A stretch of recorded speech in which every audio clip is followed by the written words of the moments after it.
Stop by for the Nintenbyte. You got the Triforce and it feels right. Like Bowser, you can listen all night, singing peaches until the sun lights. Summer shoots her beam so bright. Master Hand always brings a fight. Catch 'em all and use that fire blast. Put the sword back to visit your past. Welcome to the Nintenbyte Podcast. Hey everyone, welcome to the Nintenbyte Podcast. I am one of your hosts as always, Mr. Nintendo Prime. We're going to go around the room and introduce everyone. We got a killer show for you guys today. You guys know we're continuing our launch retrospective, of course, heading all the way into our April 2nd Nintendo Switch 2 Direct. We have some news on Nintendo Switch 2 this week. A little bit of rumors tossed in as well. Maybe even a new launch game. So that's pretty exciting. Beyond all of that, of course, we'll be talking about some other stuff. I don't even remember what the topics are off the top of my head. So you know what? That's okay. Let's go ahead and introduce our special guest this week, Sky Swords Alyssa, for the very first time. How you doing? Hey, I'm good. How are you guys doing? Pretty good. You want to doing all right? Want to let the people know like who you are, what you got going on? I stream games on YouTube. I obviously really like Zelda. No, I couldn't tell. I've done a lot of the Zelda games on stream already, but right now I'm focusing a lot on Tomb Raider. I've been on a Tomb Raider kick. Hell yeah. Yeah. You playing the originals or the new line? So I played like a couple of like the older ones when I was younger, and I actually revisited one of them. It was Underworld, so I had played that on PC recently again, and I just finished Rise, and now I'm on Shadow, and it's scary. Is that supposed to be scary? Great game. Great games though. Yeah, I love it. I'm having fun, but there's moments I'm just like, you can ask the guy. I'm just like, I don't know what's going on. That's all right. At least you're having fun. Yeah. All right, let's get everyone else. We got Eric Moore back as always. Hell. There we go. We got the Game Bird. Classic. All right. The Birdman is back. Happy to be here. He's ready to reclaim his Nintendo. That's right. Yeah, there he The is. throne is mine. We got Thunderstash Gaming. What's up? What are we, 21 days away? Is that? Oh, baby. 3 weeks? Yeah. Exactly. Mm-hmm. I'm excited. Dude, 3 weeks, exactly 3 weeks at this time, we are doing a podcast about the damn thing on the day of. It's awesome. I can't wait. Oh, it's gonna be fun. I'm so excited for that day. It's gonna be a long day. I'm probably gonna be exhausted by the time the podcast comes along. And you know what? I'm not gonna care. We're gonna pop the caffeine pills and we're gonna be rocking. Exactly. That's my plan. Yeah. Sneak. I keep telling myself I'm gonna sneak a nap in, but I'm a news channel. I got a feeling the news is gonna be popping all day. So I don't even know. I don't even think I'm gonna get to sleep. That's all right. I'll try to get a good night's sleep the night before. Probably won't. All right. Let's go ahead and get to our topic roulette. There's not much of a topic roulette because we know what Stash's topic it is every week right now. Stash, what are we doing for our first topic? So it's going to be the DS and the Nintendo Wii. So we're going to be looking back at that history. And there is a bonus slide this week. I'm not going to say anything else about it, but I think everyone will enjoy it. It's good comedy, I would say. Good comedy. All right, let's have Eric go second, buddy. What topic do you want this week? Oh boy, let me get back to it. I was actually doing the research for seeing if I could come up with dealer's choice. So you know what? Why not? Let's just do it. He's taking the dealer's choice. Why? I don't know. All right, hey, that's the first time Living on the edge. Eric's gone hardcore. Yeah. Dude, the first time he's ever taken the dealer's choice. Usually Stash takes it, but see, Stash has a guaranteed topic now every week until the second. So, you know, someone else got to take dealer's choice. Eric's stepping up this week. We don't always have a dealer's choice, but you know, news hasn't been too crazy over the last week. All right, well, Game Bird. Well, when do you want? I'm gonna take a special topic because there are a couple legendary developers who have been with Nintendo for a long, long time, but they're getting up there in age. So this very well could be the last generation that some of these iconic people, these Nintendo faces that we've all come to grow to know and love, might be the last time they work at Nintendo. and that's a pretty big deal. So I want to talk about that. Oh, baby. What a shocker. He took the topic that he came up with. That's right. That's what I do. That's what I do. And what a surprise. The Switch 2 guys stuck with the Switch 2 topic. We'll be talking about lots of Switch 2 stuff again. Again, we have some news. We have some SEC filings. We have some rumors. And again, as I said, we might know what a launch game is now that we didn't previously know before this last week. So that's really exciting. In fact, I get to play a clip for that one. I love the man that we're going to be playing the clip for. So I'm really excited about it. That being said, let's go ahead and get into our first topic, Stash. What are we doing, buddy? Okay, let me go ahead and send this over to you guys. If you can pull it up for me. Sure, And Tim, buddy. here you go. All right, so here we are. This is week 4. And as we do every week, I'm going to take you through this real quick. So first week, we discussed. And always, we got to stop there and pay homage to the one of the best quotes of all time. First week, we discussed the Nintendo launch lineup. 1985, the year Nintendo came out. That was the year I came out. Then we got the Game Boy. The future is literally in your hands. A year before I came out. That was my launch date. Your launch window. Yeah.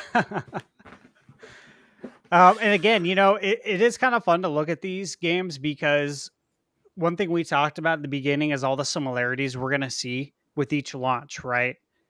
And that's kind of what we're doing is not only is this like nostalgia, but it's also, hey, what can we glean from everything Nintendo's done as far as launch games and launch window? Can that give us a good idea of what we're going to get for Switch 2? So keep that in mind as we go through these games, some of the things you see, some of the sports titles, all that kind of stuff. So again, tennis here, baseball. We got baseball. We see a lot of similarities as we go through all of these launch windows and launch games. Mr. Yamauchi, again, this was the longest tenured Nintendo president. Yes. Yep. Hiroshi Yamauchi, shrewd businessman. He's known for being extremely shrewd.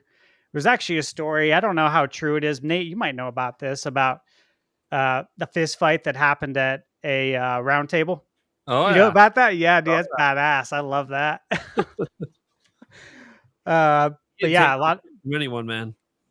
I know. I love that, man. Super Nintendo. Here's some of the games again. Super Scope 6 again. That's on my bucket list. I need to play that. I need to play. Was Yoshi's Safari? Gotta play that game. I still need to do that.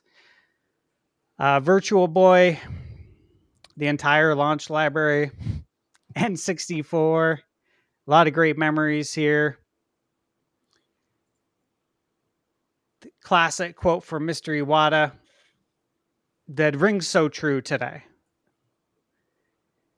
GBA, a lot of great games. First time we got a Sonic game on a Nintendo console / handheld was Sonic Advance right here. But you always see a lot of similarities. Bomberman here, Mortal Kombat, Cruisin', Advance Wars. And I'm mentioning these games because we're going to see some more of that. GameCube, Tony Hawk, Super Monkey Ball. Again, mentioning these because we're going to see some more. Sonic, as always there. 007, SSX, Monkey Ball, Bomberman again. And then here we go. We got Scrooge McDuck launching over now to the Wii and the DS. And here's our new quote for the week. Who would like to read this great quote from Mr. Miyamoto? I could take this beast. Let's do it. All right. Shigeru Miyamoto said, I think that inside every adult is the heart of a child. We just gradually convince ourselves that we have to act more like adults. He's got a lot of great quotes. I feel like this one's not as known. It's not as out there.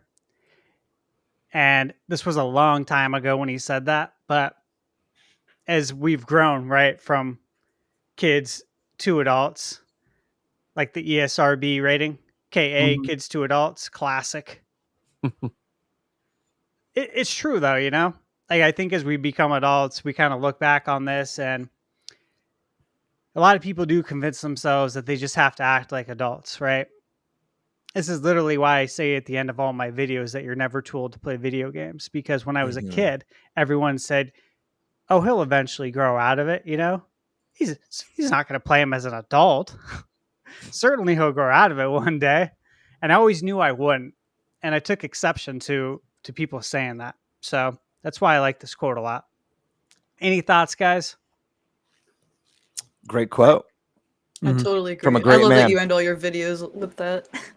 With what you say. You're never too old. I'm like, yes. The guy's a legend, man. Like the thing is like he was an adult making the games. Like he knew. It's like, hey, man, like video games aren't just this thing for kids. It might feel that way now because they're newer and fresher, and people didn't grow up with them. But man, like I think this applies to even like obviously more than just video games, like just life in general. I remember not just video games, like just being out with my kids at the stores and people asking, hey man, when are you going to grow up? I'm like, I already have. Hey man, when are you going to remember what it was like to have fun in your life? Yep. you don't have to let go of some of that childhood fun stuff. I still I went snow tubing as an example this winter with my kids. Like, dude, it's fun. I did that stuff as a kid. I'm still doing it as an adult. It's okay to be fun. Like, yeah, we convince ourselves we have to be more adult-like because there are certain things we have to be, right? Yeah. We have more responsibilities and stuff, or people that rely on us. That's fine, but that doesn't mean you have to let go of all the things that we enjoy growing up. Like that doesn't even make sense. Why would we want to enjoy life less as we get older? Exactly. It should be the other way around. Absolutely. Miyamoto, no pun intended, was ahead of the game with this quote. And definitely, I know for us, a lot of us are in the same age range. There was a lot more stigmas around like video games and them being bad for you, bad for your mind, it being immature. I knew kids that would hide their consoles when friends came over because they didn't want them to think they were lame for playing video games. But now it's like, it's normal. And we now have studies to show like, oh, there's actual benefits. It's good for your brain development and your hand-eye coordination and your reflex, your quick responses to things. So troubleshooting, the amount of troubleshooting I learned from playing video games, especially almost mainly the games that this guy made with The Legend of Zelda, like trying to solve puzzles as a kid when you don't know how to read yet. I mean, that's how the first Zelda was, and Zelda 2. There's so many benefits from playing video games, all the ones that you mentioned. Certainly I would have never have read the amount of text that I did if it was not for video games. Because outside of games, I mean, all I was reading was the required reading in school. And back then, like you had to read. You couldn't get on the internet and get the Cliff Notes because the internet didn't necessarily exist yet. So you actually had to read. Can I ask GPT to summarize it for you? Yeah. So all I was reading was really what Nintendo Power, EGM, Game Pro magazine, Dreamcast magazine back in the day, stuff like that. That's all I was reading. That and video games. So I credit my reading ability to Nintendo games. Oh yeah, great stuff. All right, guys. So we're gonna jump in here to the DS. Or actually, was it? I think I have the Wii set up first. Let's see. Yeah, the Wii. Here we go. Now, one thing I'd like to point out is, do we all remember the E3? When he pulled it out of his pocket? Yeah, dude. So good. Iconic, right? Yeah. I had to put that picture in there with the Wii box because I'm like, dude, this is so classic, man. back when all the Nintendo executives would somehow pull the console or handheld out of their jacket pocket. Yep. And then he pulled the home console out. You're like, wait, what? Yeah. And this is back when it was, I think this picture is from when it was still going by the Nintendo Revolution. Because this is not the launch Wii. Right. Yeah, I think this was probably, if I recall, this was E3 2005. Does that sound right, guys? Yeah. Yeah. Mhm. And so here's our launch titles. And I want to get your guys' thoughts again on what games here that you played. I think we all know which game was the biggest game, obviously, that took center stage, so to speak. The game in the center. I'm wearing the shirt today, the Twilight Princess shirt, because of it. What are your memories playing this? Did you play it on the Wii or did you play it on the GameCube? Let me ask you guys that first. Both. Duh.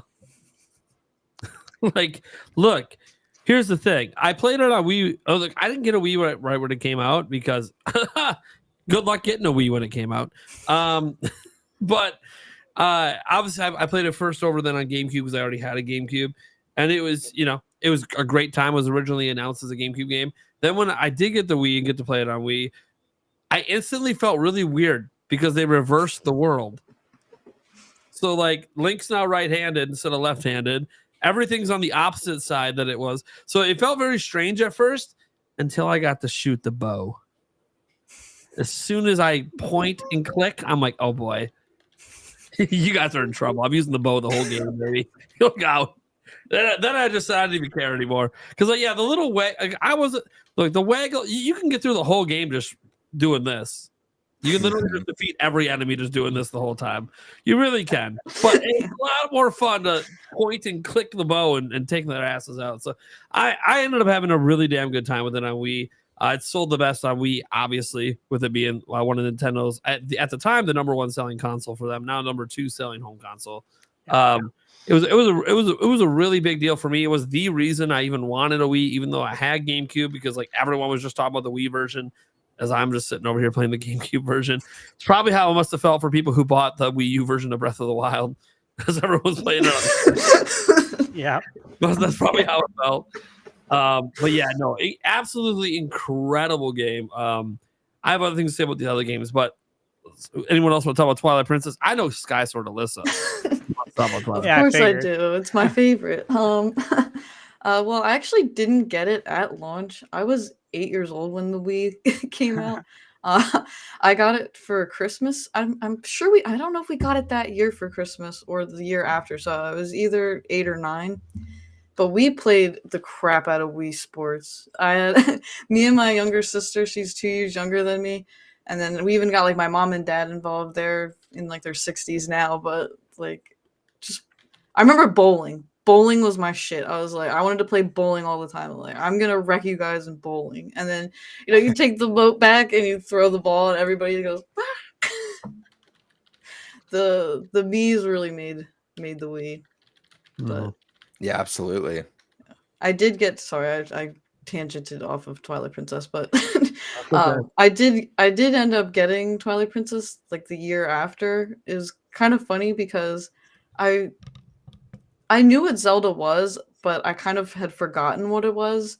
My dad had been playing Ocarina of Time on the N64 and I was only 4 years old, and all I could remember was boy in green clothes, beautiful forest area, and then the end fight with Ganondorf. I'm that's all I remember. And we weren't really on the internet or anything at that point. So my dad's he didn't know what it was anymore either. And I saw that game at the store and I was just I think this is what you played. And my dad's you know what? I think you're right. So I had the original DS and then I ended up getting a DS Lite. I had a friend that didn't have a DS. So I was well, I don't need my old DS anymore. So I actually sold my friend my DS so I could go buy Twilight Princess. Nice. Hell yeah. Awesome. Nice. So I was stuck in Faron Woods for the longest time. Little 9-year-old Alyssa couldn't figure it out. And then when she finally did and the world Hyrule was mine, I was this is this is awesome. Like I love wolves, so it was just it's a perfect Zelda game for me. Hell yeah.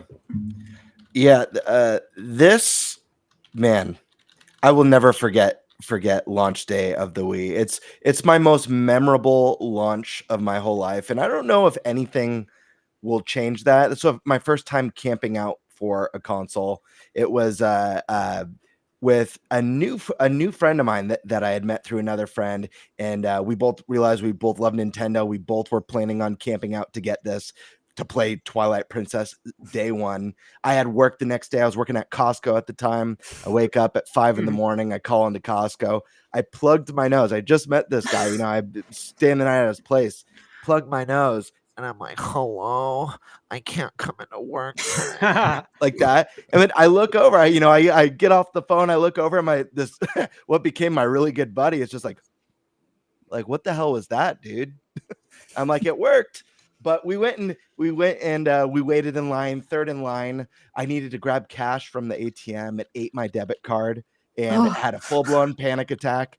Long story short, Zelda being my favorite series of all time, just like the build up back then leading up to this game. And like you said, Nate, like the waggle controls, they're not good. They're like, it would have been better with button inputs because it wasn't fully fleshed out and worked out.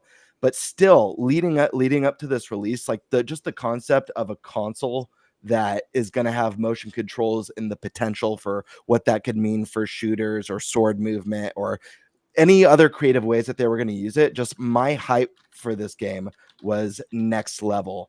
And I will say, I think it's one of, if not the sleekest looking consoles still to this day. It is a nice looking console. It's the blue light. It's the blue light and the silver stand. Yeah, like that makes it look really, really nice. Like very future. Yeah. Yeah, I like it. Eric, what memories do you have of the Wii? I didn't play much for Zelda. Whenever Nate had to go to the bathroom, that's when I played Zelda. I mean, that's pretty much what it was. But as for like the Wii itself, yeah, like Alyssa said, I played the ever living crap out of Wii Sports and things like that. My sister played a lot more of the Wii than I did. But it was still definitely different type of console than anything we've ever seen before. And, kudos to Nintendo for going out and on a limb and trying something new, and it worked for them. But that's pretty much it. I mean, I didn't play a ton of it just because, like I said, my sister was probably hogging it, but it's all good. She's got to have her gaming system too. So yeah, like I mean, the Wii was the interesting thing about Wii was it was the first system that, well, like every console was always like the family console growing up.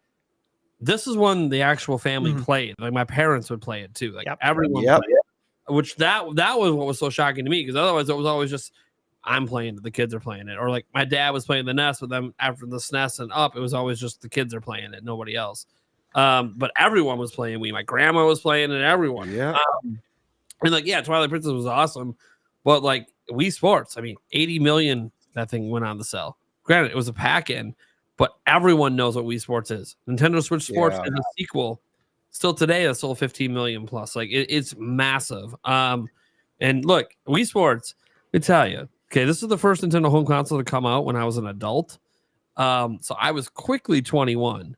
Wii Sports bowling leagues were at the bar, baby. Dude, we had traveling Wii Sports bowling leagues at the bar, like cash money league. Awesome. I can vouch that was a thing. That was a different time, man. That was a time when the shit internet was littered with photos of broken TVs, broken remotes. You guys remember that? Yeah. But Wii Sports was the best proof of concept for the Wii and what the Wii does. And you're right, like my family didn't touch games at all. Like they played with me when I was a kid on Super Nintendo and stuff like that, but they never touched them on their own. With Wii Sports, it was like, hey, can I play that sports game on your Nintendo? It's like, hell yeah.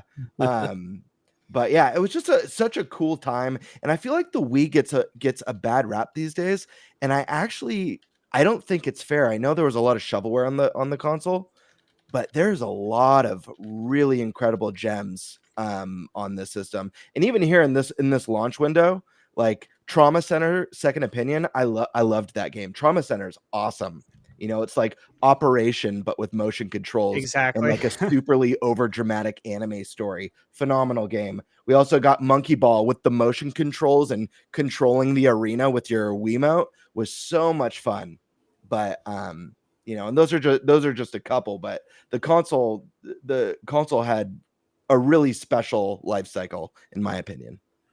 Yeah, when I look at the launch lineup, I didn't actually play a lot of it. Twilight Princess, Wii Sports, Super Monkey Ball, Banana Blitz, and Red Steel was. Red Steel. That's right. I was very disappointed in the game, but Red Steel 2 was amazing. I'm shocked we even got a Red Steel 2 because they got it right with that game. But that was with the Motion Plus, right? They added when Red Steel 2 came out. That's right. Yeah, and I played Ultimate Alliance, but I think I played that on the 360, not the Wii. So, but yeah, like otherwise, I didn't really play any of the rest of these launch games.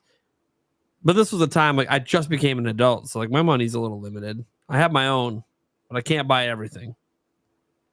So, Well, I'll give you guys some of my thoughts here on the Wii. This was the first console, or not the first. This was the second console. I meant to show you guys some pictures. I have pictures, like actual printed pictures from the GameCube launch. Maybe what I'll do is I'll show them next week. But my girlfriend from high school made me a nice, what do you got? Like a scrapbook photo album. I still have it because there's so many great pictures in there. And we have a ton of GameCube launch pictures. So I got to show you guys that. You're going to see me with the bleach blonde hair again. So hopefully you enjoy that. So we camped out at Best Buy from Friday to Sunday. It was a ton of fun. It was a large group of us. And we were the first ones in line, naturally. We had the tent. We had an old mattress set up. Brought the projector. Played Melee on the wall at Best Buy. This is where we had the Sharpie and people were coming up to us, asking to get a number on their hand so they could leave line, of course, to go to the bathroom and stuff like that. At the time, like you mentioned, Nate, you said you were 21. So yeah, I was 22. And we took my friend Matt's mom's van for the weekend. And you open up the back hatch of the van, and I kid you not, we had a full bar back there. And we had Thirstbuster cups. Do you guys have Circle K where you live? Have you guys heard of it? It's like 7-Eleven, yep. Right? So we made sure to get the cups that aren't clear, so you can't see what's in there. But we got Thirstbuster cups, and we're literally just mixing drinks, just bullshitting with everyone, playing video games for 2.5 days, because it came out on Sunday morning, and it was so much fun. I that might be the fondest memory for me of the Wii, was camping out for that long, because that's a long time, and you guys know it is. But a great time, fond memories. In Wii Sports, as you guys mentioned as well, really it changed everything. Everybody was playing it. Your parents are playing it, your grandparents.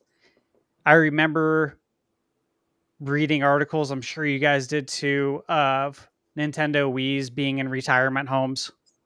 Mm-hmm. Yep. And it was cool because it's they're kind of touching stories to hear that it got the older folk excited to stand up and actually do activities, right? And play the bowling and play the baseball. Obviously the bowling was the big one, right? I don't think they were doing a Wii boxing in the retirement home. If they are, more power to them. But bowling was the huge one, right? And I think we can all say that we had a great time playing the bowling. I do remember this was the time where Nate, Nate and Eric, you could probably vouch for this as well. This was during the time where a lot of your local bars had Hold'em tournaments, right? Did you guys? Yep. Yeah, Yep. like we played in Hold'em tournaments all the time because like we played cards our whole life. Our family has been playing cards since they were in Italy, like going back generations. So we always play cards. And so when bars started doing this, like we wanted to go there and legit compete. And again, you had the money that the bar gave you, and then you always had like a on the down low side pot. I don't know if you guys participated in the side pot, but we always did. Always. But during that time, I remember going to like play in a Hold'em, and they had like a TV set up, and they were doing Wii Sports bowling for money. And I'm like, oh shit, like I'm getting in on this. Like I'm here to play cards and I'm gonna, but as soon as I get out, I'm coming over here to go play some bowling. So yeah, it was a different time. It was a lot of fun. I'm glad you mentioned that because I totally forgot about the bar bowling leagues. Hilarious that we actually had that. But I think one thing we can say about the Wii is like it stayed true to its name, right? Like you, me, it brought everybody together. It wasn't just me playing, it was us, all of us. And I've never seen anything like that still to this day with a console. I don't know about you guys, but I've never seen this where everybody in the family played. It was a special experience. I remember everything leading up to the launch with the Nintendo Revolution. Reggie on stage playing Excite Truck. That was awesome. As far as launch games, obviously I got Zelda. It came with Wii Sports. I got Excite Truck, Monkey Ball, and Red Steel. I didn't play the rest of these games. But if you guys look at this, look how many games we have from Ubisoft, Midway, Activision, THQ, and EA. That pretty much makes up the entire launch lineup. It's just a handful of developers. But you can always count on Ubisoft. They literally had 4 games at launch. And we always joke about that, right? About Nintendo and Ubisoft and how Ubisoft is always there with a ton of games. THQ's got, a handful of shovelware here. Activision. So, anything else you guys want to mention before we get to the launch window games? I'm good. When did the balance board come out? That came out with Wii Fit. Yeah, it was with Wii Okay. Fit. A little bit later. Because I played a Rayman Rabbids game, but I don't think it was that one.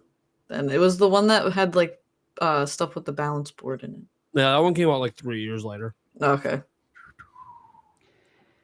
Also, did you guys have the controller down here? The classic controller. Of course. I did. Yep. We have virtual. Hilarious how it plugs in. Needed it for virtual console. Yeah, I loved it. I loved the virtual console. I know there's been some discussion about how people would love to see that come back. I am one of them. I would love to see it come back. I don't know about you guys. It'll never come back. I don't think it ever will either. Yeah, I'm with you. When Switch came out, I made like 3 or 4 videos saying that I hope we see the return of the virtual console. But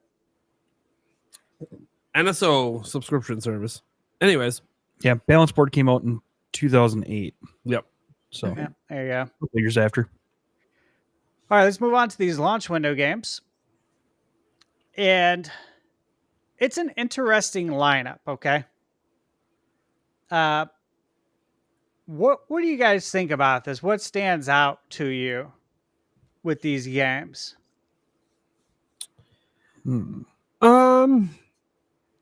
Again, I there's mean- a lot of familiar faces, right? Yeah, like Metroid Prime 3 Corruption, I played the hell out of that game, even though I think it's the weakest of the trilogy. But worked really well with obviously the motion controls and stuff. Besides that, there wasn't a whole lot of these games that I touched much out of. I mean, Resident Evil 4, I did eventually play, but it was years later, even though I already played it on GameCube. Obviously, bringing it back was pretty cool. And then I played Paper Mario, and I think that's it. I don't think I played any of the rest of these. Yeah, no, I didn't even play Mario Strikers Charged, which actually to this day surprises me. I did not play that one. You didn't miss much. I didn't like it anywhere near as much as the one on GameCube. Okay, so I skipped the bad one. Got it. At least in my opinion. It's better than the Switch one. I think. Well, damn. Look at that. Yeah. I don't know. I haven't played enough of the Switch one to really. So yeah, I probably. If I didn't play it enough, that probably means Oh, wait, it wasn't as sorry. good. I forgot we play. My bad. Oh yeah. We had that as a family. We like to play, baby. We play. Let's go. That's right. That came with the controller, right? Yeah. Yep. Yep.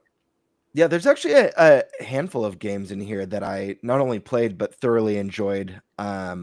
Obviously, Prime Trilogy, big one, super awesome to get.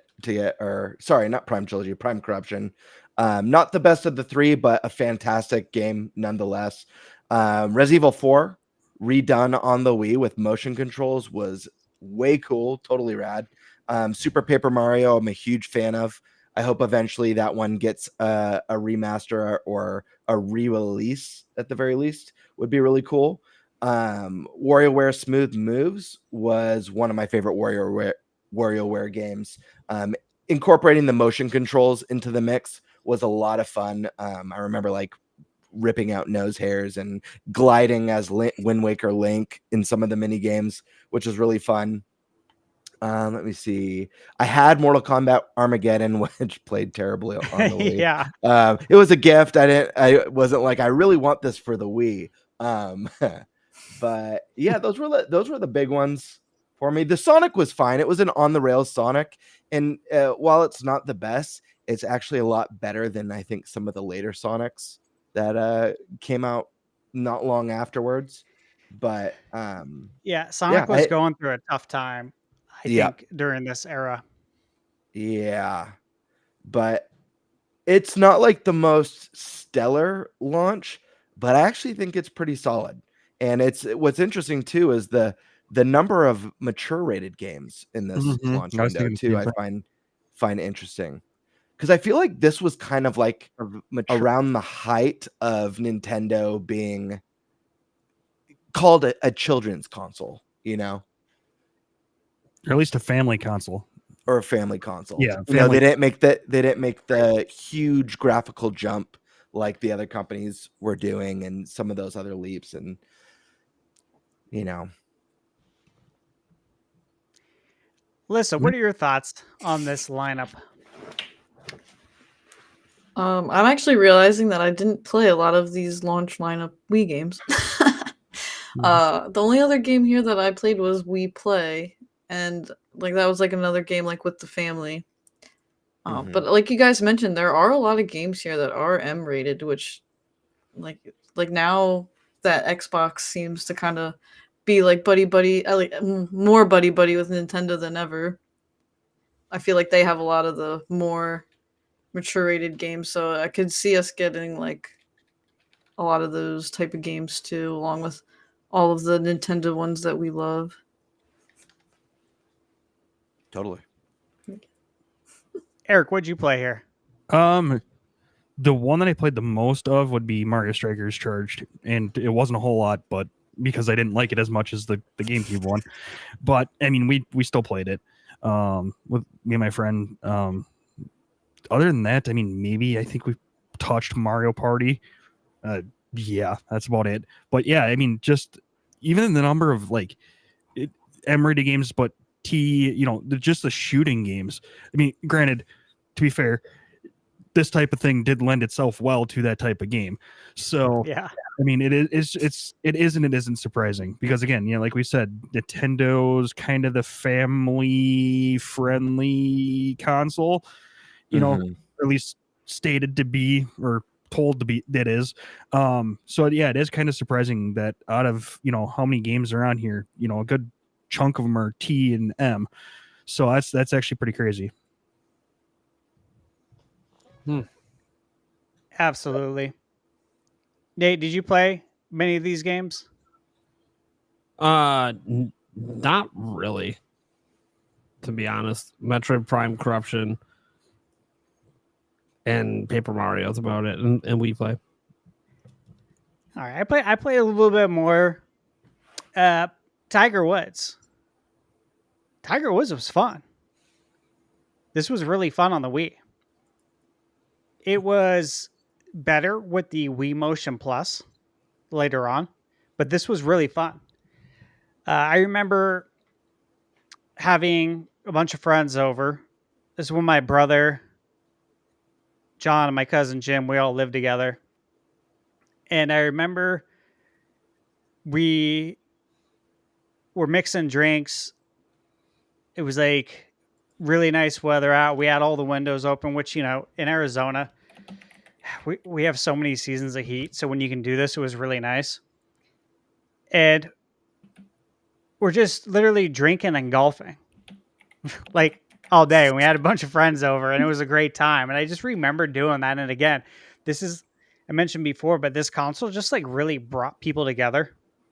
And it really felt like such a party console because it was fun. Like it forced you to get up off the couch and do something a little different.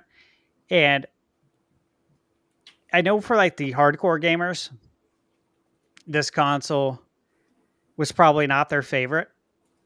And even for me, like as well, like there was a lot of games on here that I would have preferred to play on a different console. Obviously all the Nintendo exclusives I'm there, but the motion controls sometimes I didn't like. But for something like Resident Evil 4 Wii Edition, which is why I put it in the center, this game was badass, right? Like I think we all had a great time playing Resident Evil 4. Sure. Elebits. Did you guys play Elebits? No. Dude, this game was fun. It's legit fun. Look it up. It was a great time. It's by Konami. And again, it was one of the first games to release after the launch. And so if you wanted to try, some new games, that was one of the first ones. So you might, play a game that you normally wouldn't play because it's one of the first new launch games. So you're like, maybe I'll try it out so I can try out some more games. It was actually a lot of fun. That was a winner. Obviously Metroid Prime 3. Yeah, I'm sure we all played that. My cousin bought Sonic and the Secret Rings and we both played it. He did not like it. He hated it. He thought it was the biggest waste of money. He's just out of control, different, like horribly. Big Brain Academy, did play that. Always enjoyed Big Brain Academy. Enjoyed it on the DS as well. Did you guys play Big Brain? Did we do this? No. I played on a DS. I played Brain Academy, but I don't know if it was that one. Yeah, they were fun games. I enjoyed them. How about WarioWare? Absolutely. This was fun. It's one of my favorite ones. Yeah, I agree. Like this was one of the games that we played with all of our friends together, and it was a lot of fun. They had you do some really crazy stuff, and you're like, for real? So that was a good time. Super Paper Mario, obviously, that was a day one game as well that I played. We play. Did not play Prince of Persia. Didn't play Medal of Honor. We did play The Godfather Black Hand Edition. My cousin got it. That was actually pretty good. It was a pretty good time. And then Mario Strikers Charged. But again, if you guys kind of look at who was there at the launch window? It's the same people, same devs. It's Ubisoft, it's EA, Midway, Konami, Sega. That's pretty much it. SNK's there and Capcom. But it's something that we see with all of these console launches that we've been looking at each week. It's the same familiar companies. Mm-hmm. So again, as we get to 2 weeks from now, when we start talking about our final Switch 2 predictions, I'd say we can't sleep on Ubisoft. They're probably going to have a lot of games, I would imagine, ready for Switch 2. Now, before I go to the next slide, are there any final things that we want to say about the launch window highlights here? Yeah. Look, did it need anything but Twilight Princess and Wii Sports?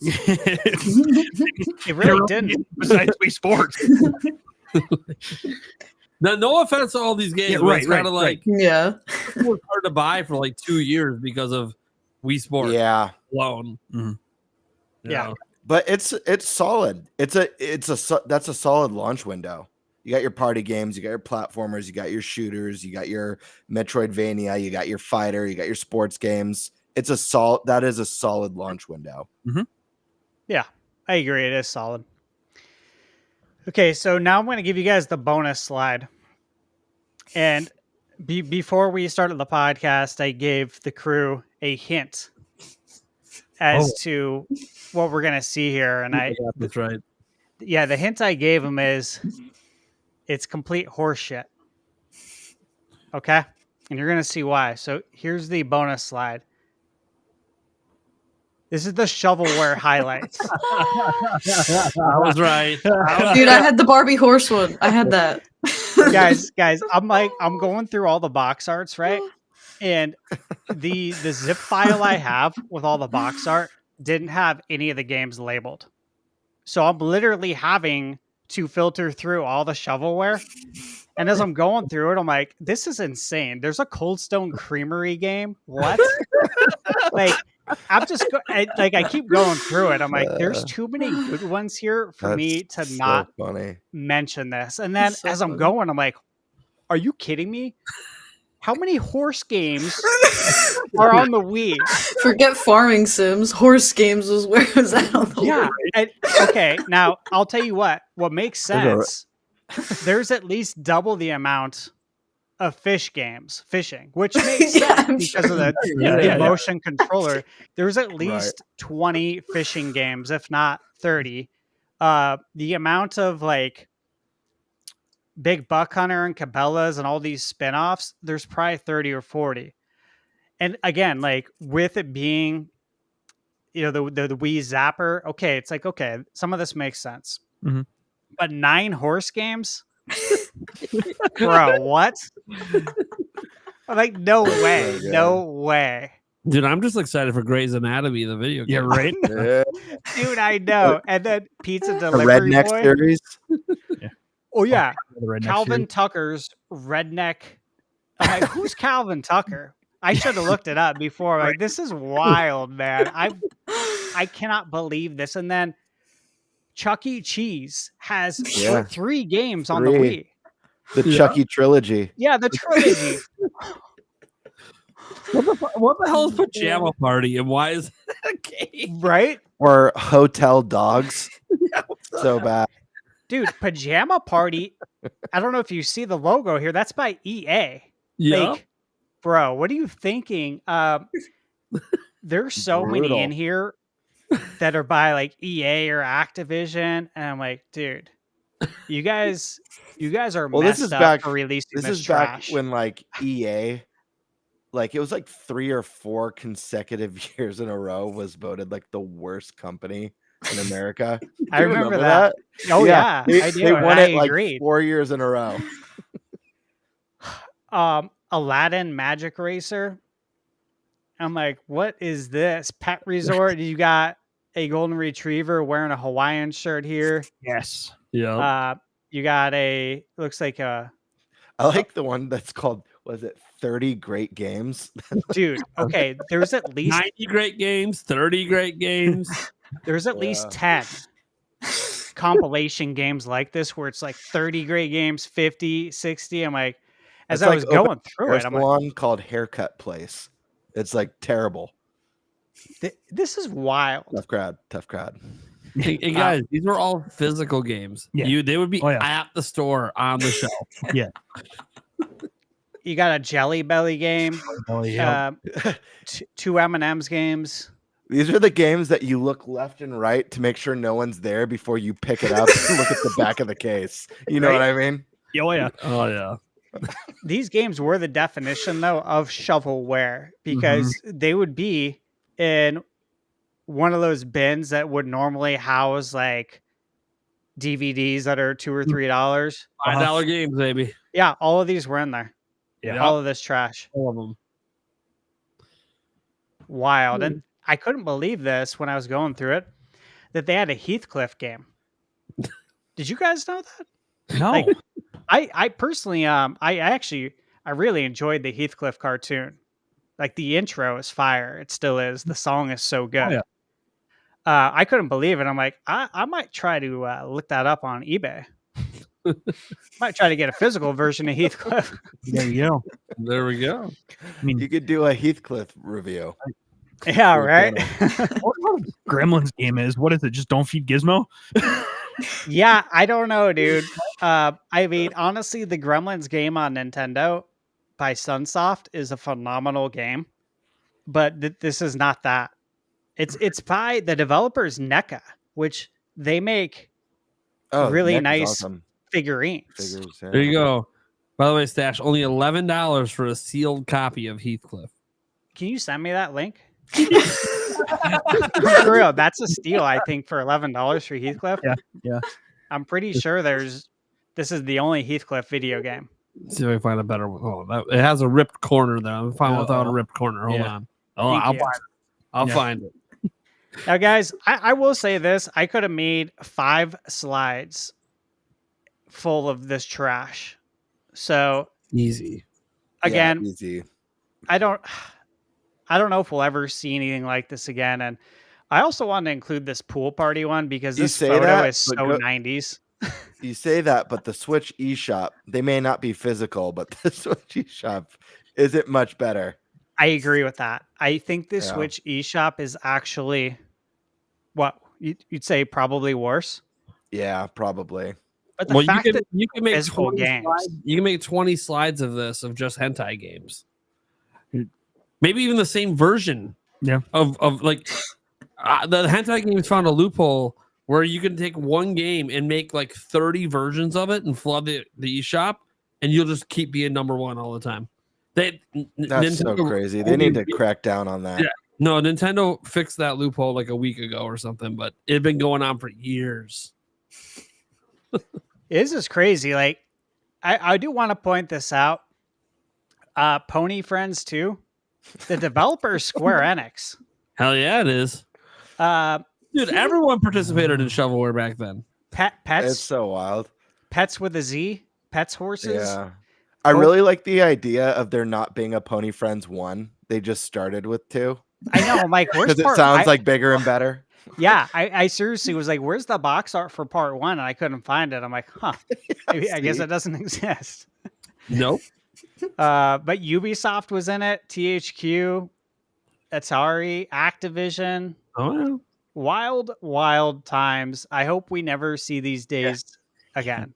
I looked up the Gremlins Gizmo game, and it's one of those like point and click. You run around the room, and then you play like little mini games and stuff. It actually looks kind of cool. well, pretty much all these games are mini games. Well, I mean, right, but it's Welcome to the Wii. yeah, you're just Gizmo and you're running around the room and playing like mini games and stuff like that. It actually seems kind of cool, I do wonder how Billy the Wizard is right here. right? I don't know anything about that. I've never wondered what any of these games are. I still aren't wondering. I'm good. Yeah, I just want to see what Heathcliff's about. But yeah, I'm with I you. feel like Thunder, I gotta be honest with you, man. I feel like you're tarnishing the Wii's legacy right now with this slide. I gotta be real for you. And it's Dude, making me I had very to know this. uncomfortable. Well, he did warn it was horseshit. So I did, yeah. Dude, there's a lot of horse shit here. There's 9 piles to clean up right here. All right, let's move on though to the Nintendo DS. All right, and again, we got to have the picture up here of Reggie pulling out the DS from his jacket It was pocket. iconic. Classic, right? Yeah. Now, as you can see, we got 6 games here. This was a very light launch. I remember being able to go to Best Buy and pick this up, and nobody was buying it. No. I was worried. I'm like, oh my God, this isn't good, because it's like, I know we need everyone to buy this. Otherwise, it's not going to get very many games, and it's going to be the Virtual Boy all over again. I was a little concerned, but obviously, thankfully, it caught on and was wildly successful. Exploded. Yeah, but for a while, and you guys will see this too when we get to the next slide with the launch window games. For a while, it took the developers to figure out how are we going to make games on this. Do you guys remember that? Yep. I mean, look, all I remember was, hey, I'm playing Super Mario 64 on the go. This is pretty cool. That's literally all I cared about.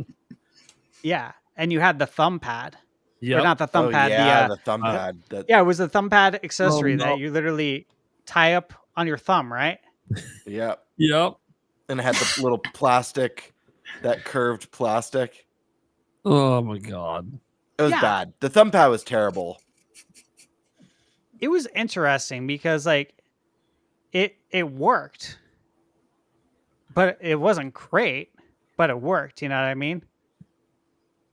The Like it stylus was was great. serviceable. Yeah, stylus was great. Did you guys play any of these games like outside of Mario 64? Did you play any more? Yeah, I had the silver DS, obviously, with the Hunters pack-in. Loved it. Super cool to play a multiplayer kind of Prime game. And then I had Super Mario DS, and I ended up getting Feel the Magic, which was actually a great game as well. But Super Mario 64, I played the crap out of it, but to be honest with you, I actually I feel like I played the mini games in there more than I actually played Mario 64. Oh yeah. I think I played mostly the mini games too. Yeah. Did you guys hear that? Yeah, I'm like, where is it coming from? That's Larmo. That means it's top of the hour. It's 7 p.m. nice. I have mine on Zelda. Yeah, I downloaded I got the new DLC. Got the new Super Mario Brothers DLC. Yeah. I had to download that as soon as it went live. Hell yeah. Feel the Magic was very interesting as a launch title. I thought it was kind of risque back then. What do you guys think? Just with the cover art, Feel the Magic, and you got lady in a bikini. I'm like, this is kind of odd launch title for a Nintendo console. For Nintendo, totally. Yeah, like I don't know. I just thought it was kind of odd. The rest of these games, like Asphalt Urban GT, that was a solid racing game. Ridge Racer, you know what to expect there. I didn't play the Herbs Sims in the City. It was really Mario 64. Like it almost felt like the N64 launch all over again, where all we have to play is Mario 64. But that was kind of enough for the time being because it was such new technology with the DS. Yep. And then, of course, the Metroid Prime Hunters. That was really cool. And we had Picto Chat at launch, right? Oh my God. Yes. That was fun. Picto Chat was the best. Remember, we didn't have And smartphones. very inappropriate. Yes. Smartphones did not exist at the time when this came out. It was a Picto No. Chat, big deal. All right, let's move on to these launch window titles here. And again, guys. Nintendogs, baby. We It's not see great. familiar faces, though, don't we? Bomberman. He's Mhm. almost always there at launch Mhm. or in the launch window. Bomberman. And Yep, then we got again, Ubisoft. Ubisoft, 3 Ubisoft games in the launch window. Let me tell you, I had other games, obviously, I could add. These are the launch window highlights, but the other games were like total shovelware. Like Sure. these Mhm. are literally the highlights. This is as good as it gets. And again, you could just always count on Ubisoft and EA for the longest time. Ubisoft and EA was always there at launch for Nintendo. I would like to give a shout out to Meteos. Dude, I had a lot of fun with that game. Did you guys play that? Mm-mm. Really? Mm-mm. You didn't play this? You still haven't? Sorry, man. No. Oh my god. Okay, like look, if we look at all the Nintendo launches like we've been doing, we always see Tetris in the either at launch or in the launch window. The reason why we don't is because of Meteos. This is a Nintendo game made by Nintendo. It's excellent. Like you didn't need Tetris because this was their answer to the Tetris puzzler was Meteos.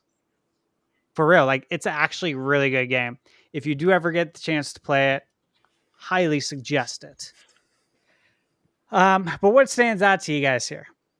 Well, I played a lot of these games. So Bomberman, played it on DS. Kirby Canvas Curse, really love that one a lot. Yoshi Touch and Go. Look, I was already a Yoshi fan by then, so had to get that one. Really good game. WarioWare Touch. That was my first ever WarioWare game. It just felt appropriate.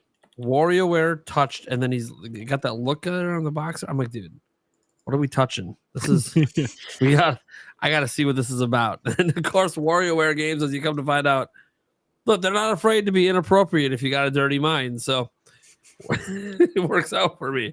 And this is where like the Nintendog stuff started as well. Like I didn't own all three of them. I own the one in the middle with the lab because I love labs. But I think it's a lab. Maybe it's a golden retriever. I don't really know because it's a puppy. But because they look similar when they're puppies. But yeah, it's I really enjoyed Nintendogs because look, I was obviously like, you know, in my teenage years here in high school, and I'm sitting there like, hey man, you know what this reminds me of? Tamagotchi.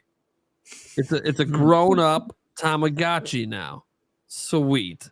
So I got really into that first Nintendogs. And then Advance Wars, man. Advance Wars was so good. So good.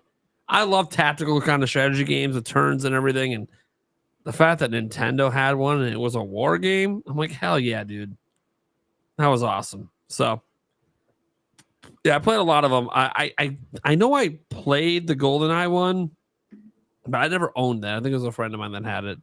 So I don't have a lot of experience with it. Yeah, I have I've also- only played. Oh, go ahead, Alyssa. No, you go. You go. I'll be quick. I've only played 3 of these games. I played Yoshi Touch and Go, Kirby Canvas Curse, which is a phenomenal game, Oh, wow. and Advance Wars, which I also thoroughly loved. I love Wario. I never got a chance to play WarioWare Touched, and I haven't played any of these other games. And it's interesting to me. Like I love the DS, and I had a lot. I had quite a lot of games for this little handheld. But I think for like based on like all the consoles we've seen so far, I think at least at the time, this was probably the launch lineup and launch window list of games that probably excited me the least of the ones we've went over. Yeah, the only game on here I've played is the Dachshund Nintendogs, but I remember sorry. I remember like really being into that one. Like I loved that you could like walk your dog and you could teach him how to do all these cool tricks and take him to agility. And you like watch your dog progress, and then you know, of course, they would be like sad when they were hungry. But yeah, I mostly did like a lot of the Picto chat on the bus with the kids. That was the thing. All the kids on the bus with the Picto chat and I know Mario Kart isn't on here, but Mario Kart was like the big thing Oh, for yeah. my age group too. Especially because they had the download play. And even though you had to be a shy guy, you'd get like 20 kids on the bus or however you max it out, and we would all just be playing Mario Kart. I actually missed my bus stop one time. I like looked up, I was like, oh, she's like, well, I gotta drop all these other kids off now, and then I come back for you. I'm like, okay. I Mario Kart. totally relate to that. Me and like 3 or 4 other friends would link up on our DSs. We'd sneak them in class. We'd have our backpack in front and stuff, and we'd be playing Mario Kart, trying to be quiet. You know, there'd always be that one friend who's about to get hit with the blue shell, who's like in class and gets called out. But yeah, I have very fond memories of school days playing Mario Kart too. So I hear you. I wish I would have been in school when the DS was out. I told you guys before, but we used to play Mario Kart on GBA in class. But it would have been so much fun to have DS in school and using Picto chat. I'm sure that would have been hilarious. Probably would have been some inappropriate stuff, but it would have been, a good time, obviously. I had Nintendogs. I got the Dachshund and Friends. Or how do you pronounce that? Is it Dachshund? Dachshund? I Dachshund? think it's a tomato thing. Yeah. Yeah, I got that one though because I like those dogs. They're really cool. Yeah. I remember being at the time when this came out. I was a personal banker at Wells Fargo, and I would literally I'd bring my DS to work, obviously, because why wouldn't I? And I'd have it in my desk, and I would literally check on my dog here and there in between, trying to hit my comp plan and sign people up for, credit cards and online banking and making sure I make as much money as I can. I'm checking on my dogs in between here. And it was fun, man, because I wasn't the only one. We all had DSs at work because everyone saw my DS and then went out and bought one. This is how it is anywhere I've worked, I think. I talked to you guys about this at Lone Depot. Everyone was buying the Switch after they saw it, and everyone was buying the NES Classic and the Super Nintendo Classic. Yeah, I try to get people to buy as much video games as possible because I think life's probably a little bit better with video games. Yoshi's Touch and Go, played that, played Kirby, played Bomberman, actually played Nano Stray. That's a good game. It doesn't get enough love. Obviously, Meteos doesn't get enough love since I'm the only one who played it, sadly. Again, please go play that. Advance Wars Dual Strike. That was a great game. WarioWare, played that.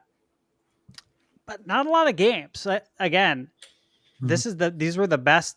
This was the best of the best I could add for the launch window highlights. But I think people were just trying to figure it out, how to develop games. And I think we saw that with the DS and the Wii. Developers just trying to figure out hey, how do we make games for the DS and the Wii? What do you guys think? Yeah, I mean, with the dual screen, it was new. So yeah, I mean, I can definitely see how it would take some time to figure out how to the best use both screens. Yeah, I don't know. Sometimes I like to keep things simple. I love the dual screen concept. I've talked about this before on the show with the Wii U and just the accessibility for playing a Zelda and having your map and your items that you're able to, save there, mark something on your map or switch to your iron boots or whatever it is. Just that convenience and how it doesn't break immersion. You're not pausing, sifting through menus to get, then selecting, then unpausing back to the game. So even at that most basic level functionality on the DS, I love.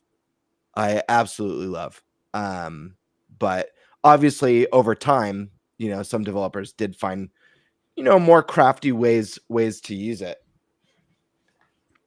Yeah, I agree. It took a while for these to get going. Both consoles just pretty small launch games, launch window. And one thing that's nice, of course, about the Switch 2 is that we're not going to be dealing with that. Everyone knows how to develop for the Switch. Yep. Switch 2 should only make it easier, especially with the DLSS. So I expect a much larger launch game and much larger launch window. And so with that said, I think that kind of wraps up the Wii and the DS for the launches. Mhm. Solid, right? I Yeah. think we could say it's solid, especially since they were figuring out new technology. There's some good stuff in there. There's a lot of sold. I can tell you that much. I feel like this is one of the cases where the hardware was, at least in this launch period, the hardware was more special than the software compared to some of the other generations that we've discussed here over this retrospective. But still some really great memories, and it only got better from here. Yeah, sure did. Yeah. But maybe one day we'll do a complete highlight, right? Of the best games. I don't know if there'll be a reason to do that, but yeah, there were so many great games on these consoles. But solid launches all around. So with that said, I'm going to go ahead and hand this off. I'm going to stop sharing the screen. Perfect. Yeah. All right. So, question for you guys: since Nate had to step away, did we want to just jump to Game Bird's topic so that way we don't have to catch him up on what the dealer's choice topic is? Yes. And so that way so I can explain it why he's here. So I don't have to catch him back up. Absolutely. Yeah. So my topic, this may be the last generation for Nintendo's biggest legends. Nintendo's an old company, but they're also one that's maintained a lot of loyalty among their top creative minds since the very beginning. And a lot of those creative minds are either at retirement age or will be during the Nintendo Switch 2 generation, if we presume Switch 2 is the main system for the next 8 years. And we might be having some new talent take over. But I think it's an interesting topic because the first person I want to mention is Shigeru Miyamoto, often called the godfather of gaming.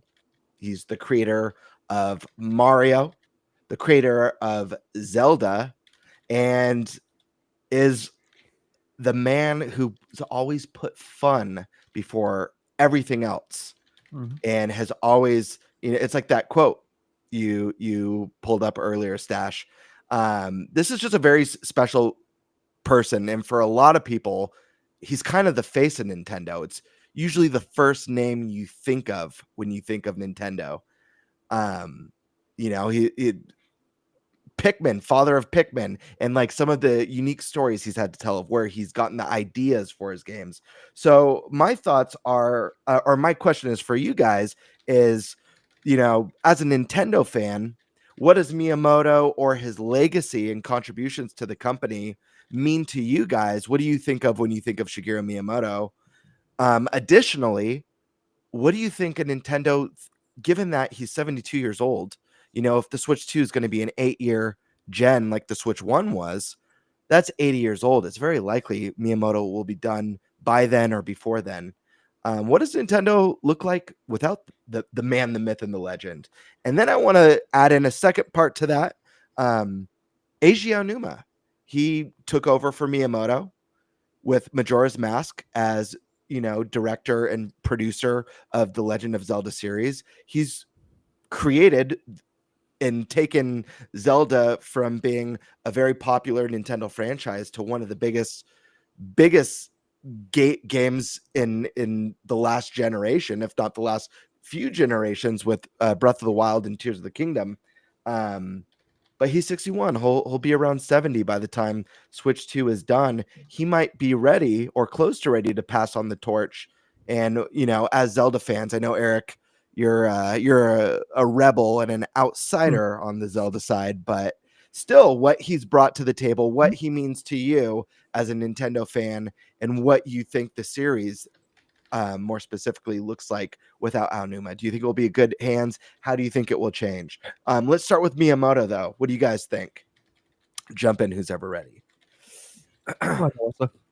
I immediately think like Mario and Zelda when I hear Miyamoto. And he is, like you said, when you think of Nintendo, like that is one of the first names that comes to mind.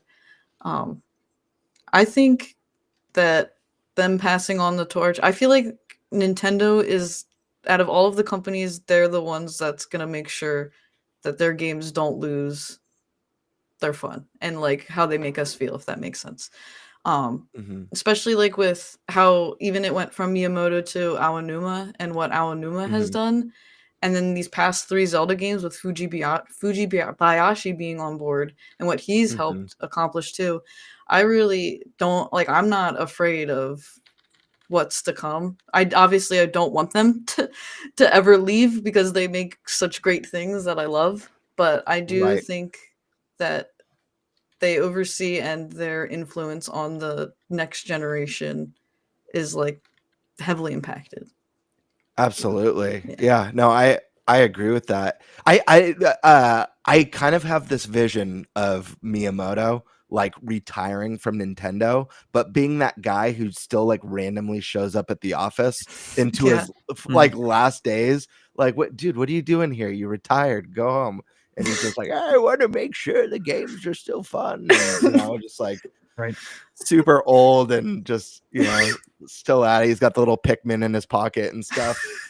But what about you, Stash? What do you think and feel when it comes to Miyamoto, at least? Yeah, you mentioned Godfather of Gaming. I completely agree. Yeah, I remember even being like in middle school. So I'm talking like 90, 96, 97, 98, and reading interviews from Miyamoto in Nintendo Power. And just like looking up to this guy. And, bear in mind, I'm like 11, 12 years old at that time. And so to be from that age to almost 40 years old here, I've followed like this man's career from a very young age. I experienced everything he's created really from nearly the beginning.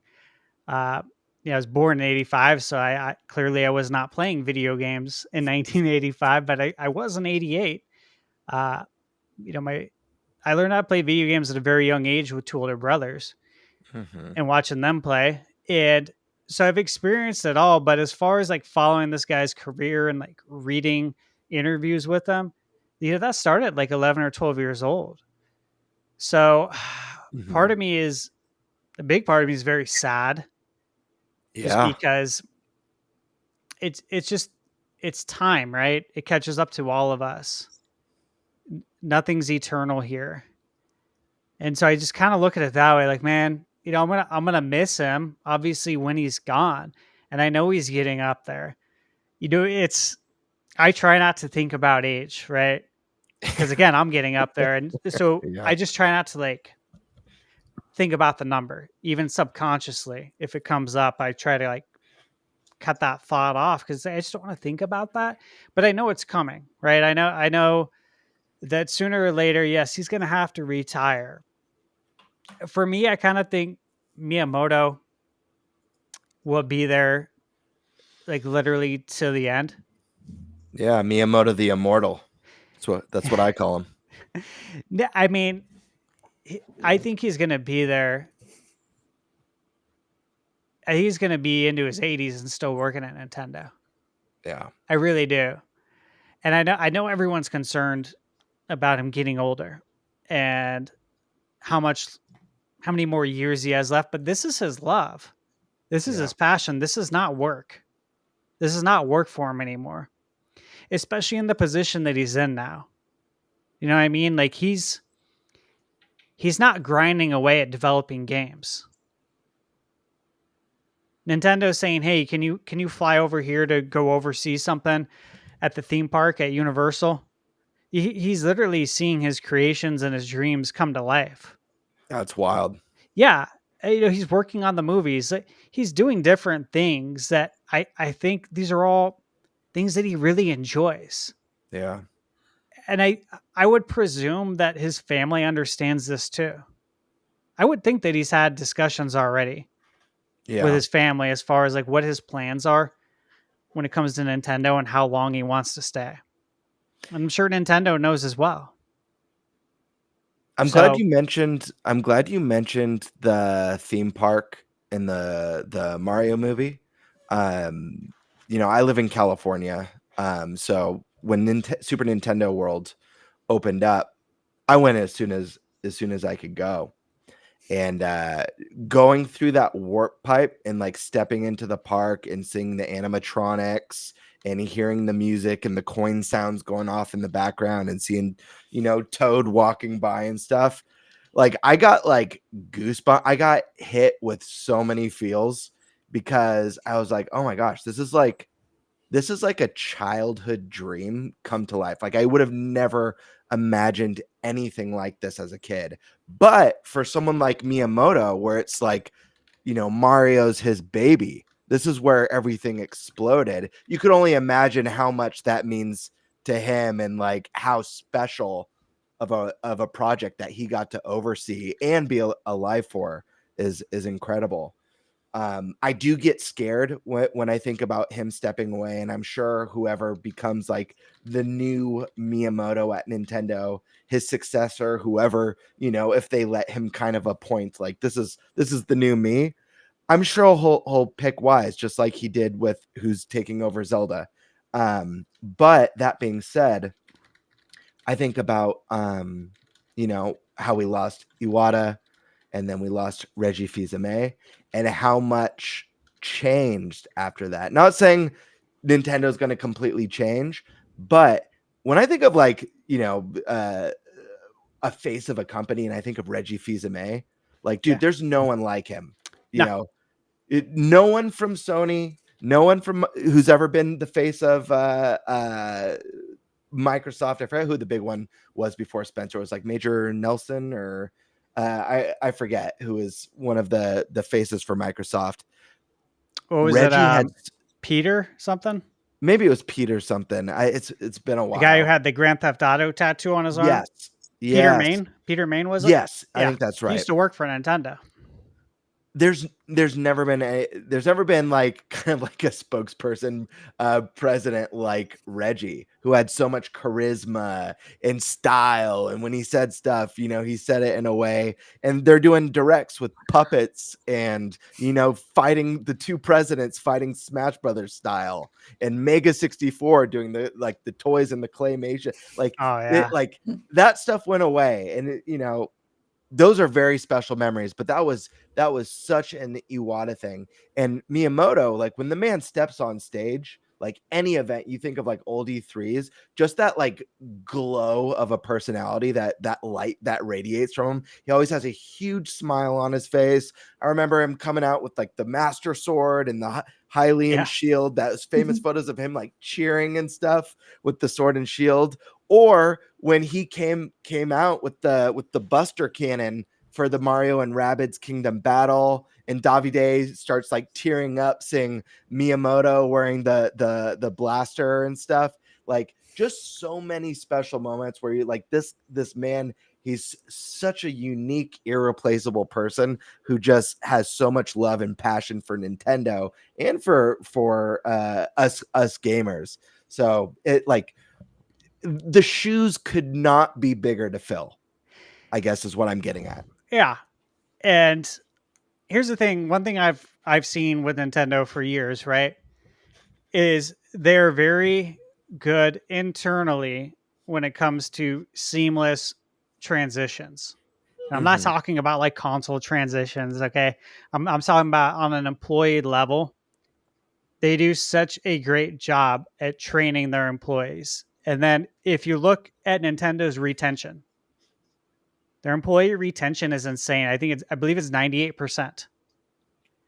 People literally work there for decades. Yeah. Like when you get hired at Nintendo, that's what you do for the rest of your life. If you want to. Like if you want to work there the rest of your life and you're passionate about it, there's a very good chance you will. Unless you mess it up for yourself. You're not going to get laid off. Nintendo's not going to lay you off. They don't do that. So I feel like the future is in extremely good hands. I truly do. So I'm not worried about it from that aspect that like, oh, who's going to be the next Miyamoto? I don't know that it has to be anybody. I don't know. I almost look from a sports level. We're never going to have another Michael Jordan. Jordan's Sure. the GOAT. In my opinion, he's the GOAT. We're never going to have another one. And so I can't expect another basketball player to come and be another Jordan. You know, Mike's Mike, Kobe's Kobe. We're not going to get another Tom Brady. You know what I mean? Like, the league can try to give us another Tom Brady. The NBA could try to give us someone who can, carry the baton for Jordan. They've tried to do it with LeBron. But, he's his own player. They're all their own players, right? And I just don't know that they're going to have to really anoint someone to be the next Miyamoto, because I really believe that collectively we have that. We have the spirit of it. Like, when Miyamoto passes away one day, his DNA is forever embedded in Nintendo. Yeah. Just like Iwata. And when you talk about Reggie, those were such special times, right? I so looked forward to all of the E3s back then, and just to kind of see like Reggie's stage presence. I really enjoyed it. I enjoyed all the antics, like you said, the Mega 64 stuff. That was the so Jim good. Henson Nintendo Yeah. 61, Nintendo 62, and he's doing the push-ups. Yes. And then Miyamoto's coughing up feathers and stuff. Oh Dude, my it god, was it was so so good. But Reggie has a really special charisma, right? Totally. And I don't know if we're ever gonna get that again. What it reminds me of, and I'm gonna give like an old reference and see if anybody also in chat remembers this.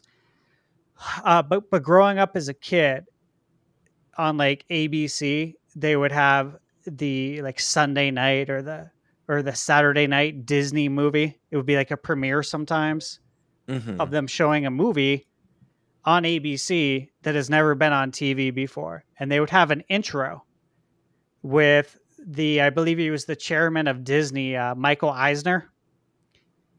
And this guy like had charisma and screen presence that you really looked forward to seeing him in the intro. Like, he's introducing the movie to you. Yeah, Art Vandelay said in chat, it was Sunday night. Yeah, it was a Sunday night movie. Good old Art Vandelay. What does Art Vandelay do again? Architecture. That's right, architecture. Yeah, Yeah. yeah. Love Art Vandelay, man. But Or exporting and importing. yeah, that's right. And what was the other one? A marine biologist. Yes. Yeah. Yeah, he said wonderful world of Disney. So if anyone doesn't know, like, you can go on YouTube and look up like old 1980s Disney movie intros like on TV. And I swear to God, like, you don't have to have nostalgia for it, but if you watch it and then you see the intro with Eisner, it's really cool. Like, it's special, and you can probably draw direct comparisons to kind of what we went through with Reggie. Right. It was just a special moment, and when they were on screen, you paid attention. Yep. It was a lot of fun. So I don't think we're ever going to get that, and it's too bad, because Doug Bowser, he could really capitalize with that name. Yeah. He really could. He seems like a cool dude. He seems He super does. nice and stuff. He just doesn't have that charisma and like I don't know if like star quality is the right word, but Reggie had that, you know what I mean? But Eric, I want to hear your thoughts. We're going to talk about Eiji Aonuma and Zelda as well. Yeah. But I want to get your thoughts on Miyamoto. I mean, before we. Yeah, absolutely. No, I mean, is Nintendo what it is without him? It's hard to say yes. I mean, it really is. I mean, he created basically the mascot of what Nintendo is now, and how many of the main characters that we in game franchises that we know and we love. I mean, it's going to be a tough big shoes to fill when he does retire, and it's gonna suck. But I mean, I just want to. It'd be nice to see. We haven't had, to me, really a big, brand new series or game or character in quite a while. It feels like, it'd just be interesting to see kind of what is the next Mario, what is the next Zelda, what is the next Metroid, what is the next. I know Metroid's not, Miyamoto, but what is that next major character that we get for Nintendo? So that's kind of where my brain is going, is what is the new thoughts that we can get into here. Not saying that the old thoughts are bad, because again, Nintendo I don't think would be where it is without him. So yeah, that's kind of where I'm at with that. Yeah, that's a good answer. Yeah, I would love to see Miyamoto in his final days. I want to make a Miyazaki comparison. I know not everyone in chat is probably like an anime fan, but I'd love to see him kind of pull a Miyazaki and do like the one last thing, and before he leaves, drop like his last brand new IP that's like a total passion project. This idea he's had for 20, 30, 40 years that he never made or something like that. And just pulls like a Miyazaki and surprises us all and gives us the best farewell gift ever. I think that would be so cool, but obviously I'm not going to cross my fingers or I'm not going to hope for, count on something like that. Real quick, before we move on to Asia Onuma, I want to ask you guys, and I'll be doing the same at the end of the Asia Onuma discussion. Favorite Mario game? Favorite Mario game? Yeah, favorite Mario game. That is a bold question. Yeah.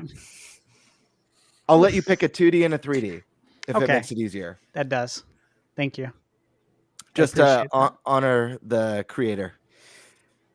Okay, I'm gonna go with, for 3D, Super Mario 64, because it literally changed the game, and Miyamoto was all over the creation and development of Mario 64, along with the Nintendo 64 controller. His blueprint is all over that. And then for 2D, God, this is always just such a hard question because it comes down to two of them, but I still got to go Super Mario Brothers 3. Super Mario World is right there, but I got to go Mario 3. Very nice. Alyssa, what about you? I'm going to go with Mario Odyssey, just because when I played that, I was cracked out on it. All I did was eat and sleep. I didn't leave my bed. I lived with my parents at that time, so I just sat in my bed, my TV there, just played Mario Odyssey. I only left for those two things, and that was it. You can... 18 hours straight, just Mario Odyssey.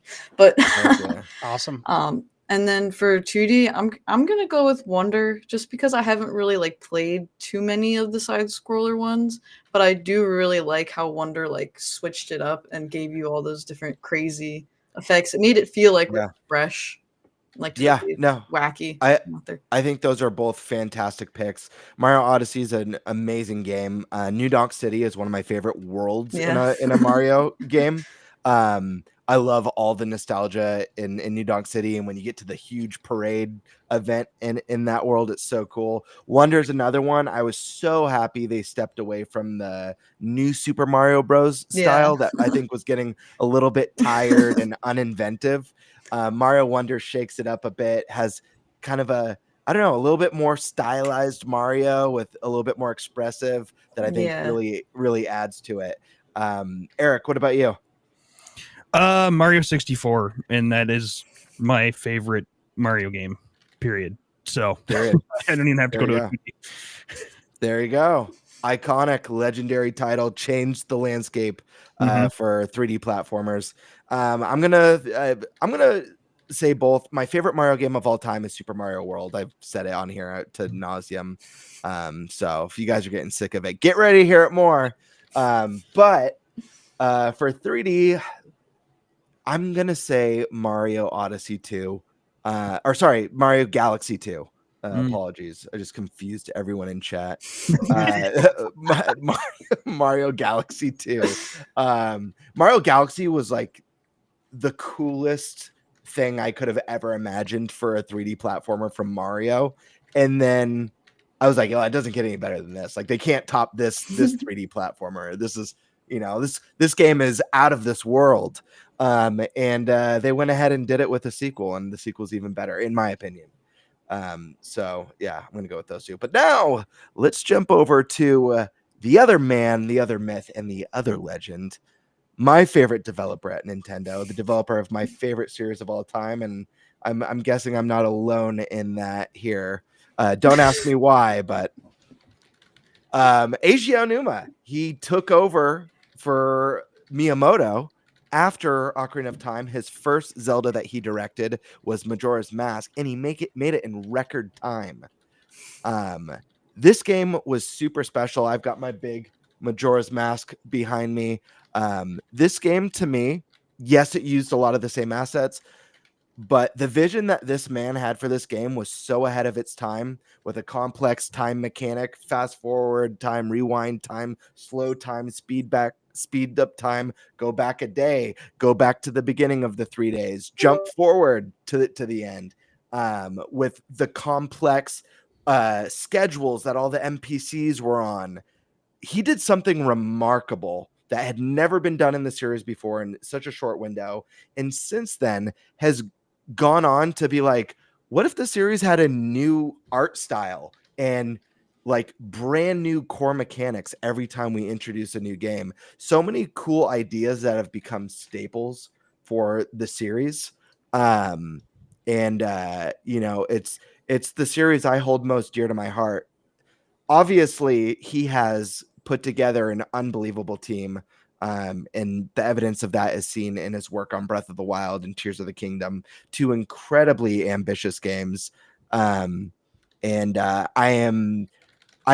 wait with delight and wonder to see what's coming next for the series and their vision for Zelda. But my question for you is, of the Eiji Aonuma era Zelda games, or maybe even before then and his era, what does his involvement in the series mean for you? Pre-Aonuma, post-Aonuma, and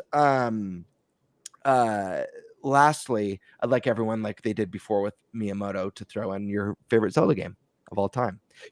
More specifically, I'd like to hear actually your favorite Aonuma Zelda game, since he kind of took the reins.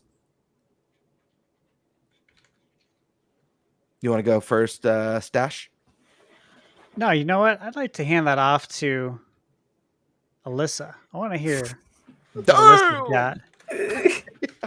I mean, Zelda's in her name, Skyward Sword Alyssa. So I think you should lead us off here. Okay, let's have Alyssa lead us off. By the way, is that that Ocarina of Time link in the background? I don't have my glasses on. Oh, yeah. So it's a little bit blurry. Is that a cutout or is it a statue? It is. I have a story. I can make it short. I make a quick story.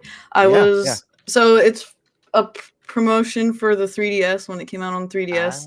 And I was driving with my parents. I don't remember where we were. We were at some kind of strip mall. We drove behind a GameStop, and this was laying like by the dumpster. And you can't see it on this side. Like, you see Ganondorf over here, but Zelda's on the other side. And I said to my dad, I'm like, I swear to God, I'm like, I saw Princess Zelda laying over there. And he stops the car. He's like, all right, well, go out, go look. So I run over there, and my face, I'm like, bring the car back. So I put it in the car. I'm only 5 foot, but like as tall as I am. Yeah. That's cool. Yeah. That's awesome. Cool. Yeah, I love it. Thank you. That looks awesome. Thank you. Well, Aonuma's babies, Zelda babies, have impacted me so much.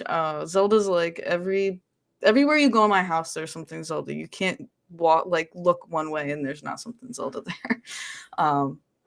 Just for whatever reason, all of the games that he makes, like the Zelda games, just get so immersed in them, and you get really like involved with the characters. You really feel like you're part of the world, if that makes sense.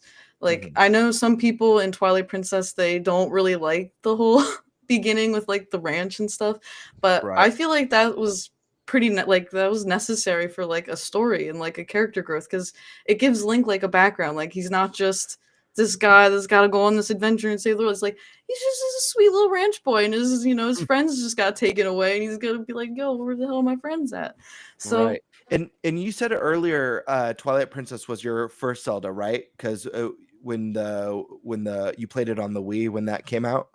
yeah, I watched my dad play Ocarina of Time, and I like played around a little bit, but I was only 4. But like, yeah, Twilight Princess was the Right. first game that I That was actually like that you played. dove into. Yeah. I mean, that's a cool game to start with, that was the one that introduced like fighting on horse with your sword swinging Yeah. and shooting your bow on horse. To me, Yeah. that moment in that game when you I forget her name, apologies, when she gets kidnapped. Aaliyah. Yes, Aaliyah. and you chase after her on Mhm. horseback and you're fighting on horseback. That was the moment in that game where I'm like, okay, yeah, they're taking it to the next level now, Yeah. fighting on horseback. But yeah, sorry to interrupt. I just No, wanted you're to make good. sure I remembered correctly that that's where you started, because that's a cool place to start. Yeah, it's also the only Zelda game that's rated T. Yeah, Yeah, that's true. it's interesting. I I know we never were thought like about we that. were Yeah, looking through it the is. launch lineups and stuff. I was thinking like, could the next Zelda game be T? And then I was like, I don't know. I feel like they really got like a really big audience with the 3D ones. They probably want to keep it like E for like everybody, kind of blanket it. But I don't even really know like why I would want them to make it anything other than that. But yeah, just I don't know. Just the visions that they come up with. Like I know they were inspired from like Peter Pan for Ocarina of Time. Well, this was Miyamoto, right? With Ocarina of Yeah. Time. So, but Did- with Majora's Mask, wasn't he like on like a time schedule, and he was having like nightmares and stuff of like the Deku scrubs, and Aonuma was like put it in the Yeah, game he had room? a nightmare. Yeah. Yeah, But, that's like right. that's just like that's like nuts to me that They still haven't matched the dark themes of Majora's Mask, because that game is pretty tragic, and like the whole yeah. game, just like the whole game feeling like a death march. Even when I think of Breath of the Wild, it's like the calamity is coming, it's going to Mhm. destroy everything. You don't really feel the Yeah. death march. It's very serene and beautiful, and the Tranquil. sounds of the forest. Yeah, tranquil. That's a perfect Yeah. word for it. Whereas Majora's Mask, they do the coolest thing with music in that game, where So as each creepy. day Yeah. passes, the music changes ever so slightly, and then when you get to those final 12 hours, it's like full-on stress-inducing, and you're feeling the pain and the doom and the sorrow. But did you ever get a chance to, you started with Twilight Princess, did Mhm. you ever get a chance to go back and play through Ocarina of Time and like Oh, on yeah. the DS or I played Nice. the GameCube version of Ocarina of Time, and I also played the GameCube version of Majora's Mask as well. Nice. As far as like the 3D Zeldas, I've played all of them. The top-down ones, the only ones I haven't played are the original and the second one, I believe. Mm, I believe those are the only games I haven't played. okay, very cool. Yeah. So Um, I'm guessing Twilight Princess, that's your favorite Aonuma. yeah. Yeah, That's Tears awesome. of the Kingdom, like it was my favorite. Like I had a bit of recency bias with Tears of the Kingdom. They're still kind of like button heads, because I really did enjoy Tears of the Kingdom a lot.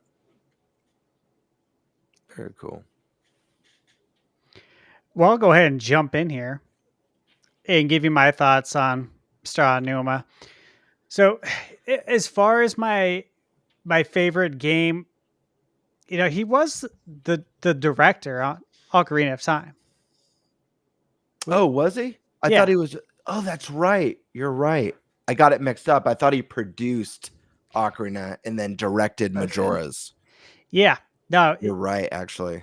so he was the director, and he also did dungeon design as well. So he pulled double duty, and you can tell because like the dungeons Ocarina of Time are amazing in my opinion. Yeah.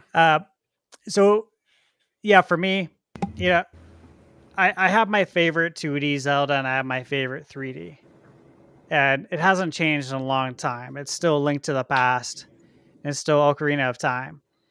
So no doubt that's my favorite from Mr. Aonuma. I would say probably my second, though, if we're not using that one, would be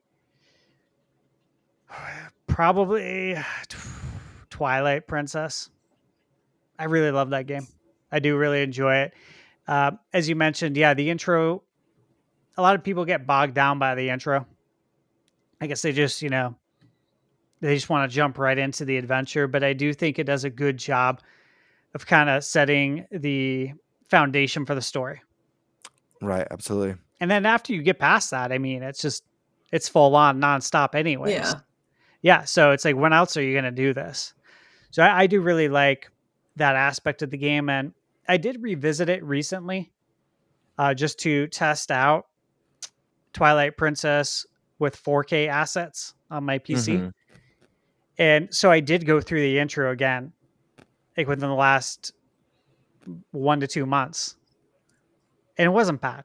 It really wasn't. It's not that bad. You know what I mean? You just Yeah. got to know what you're doing, where you're going. You get through it. It's not as bad as I think a lot of people make it out to be. As far as what's going to happen when he retires, right? Again, just like with any of the elder statesmen at Nintendo, they've done such a great job training their staff that I feel very confident. And you can literally look at Miyamoto to Aonuma as an example. Was that not seamless or what? Yeah.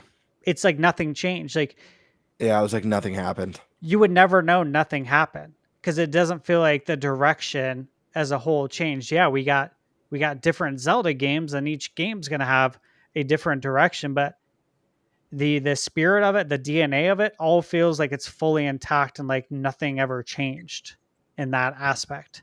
So again, I feel really confident. I feel confident in the way Nintendo interviews and hires their employees.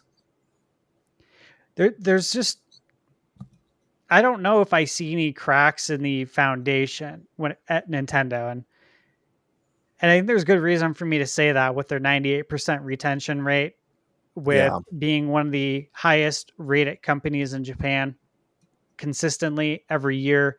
Nothing negative ever comes out of Nintendo. Yeah, we can talk about stick drift. Everyone's dealing with that. My PS5 controller's got stick drift.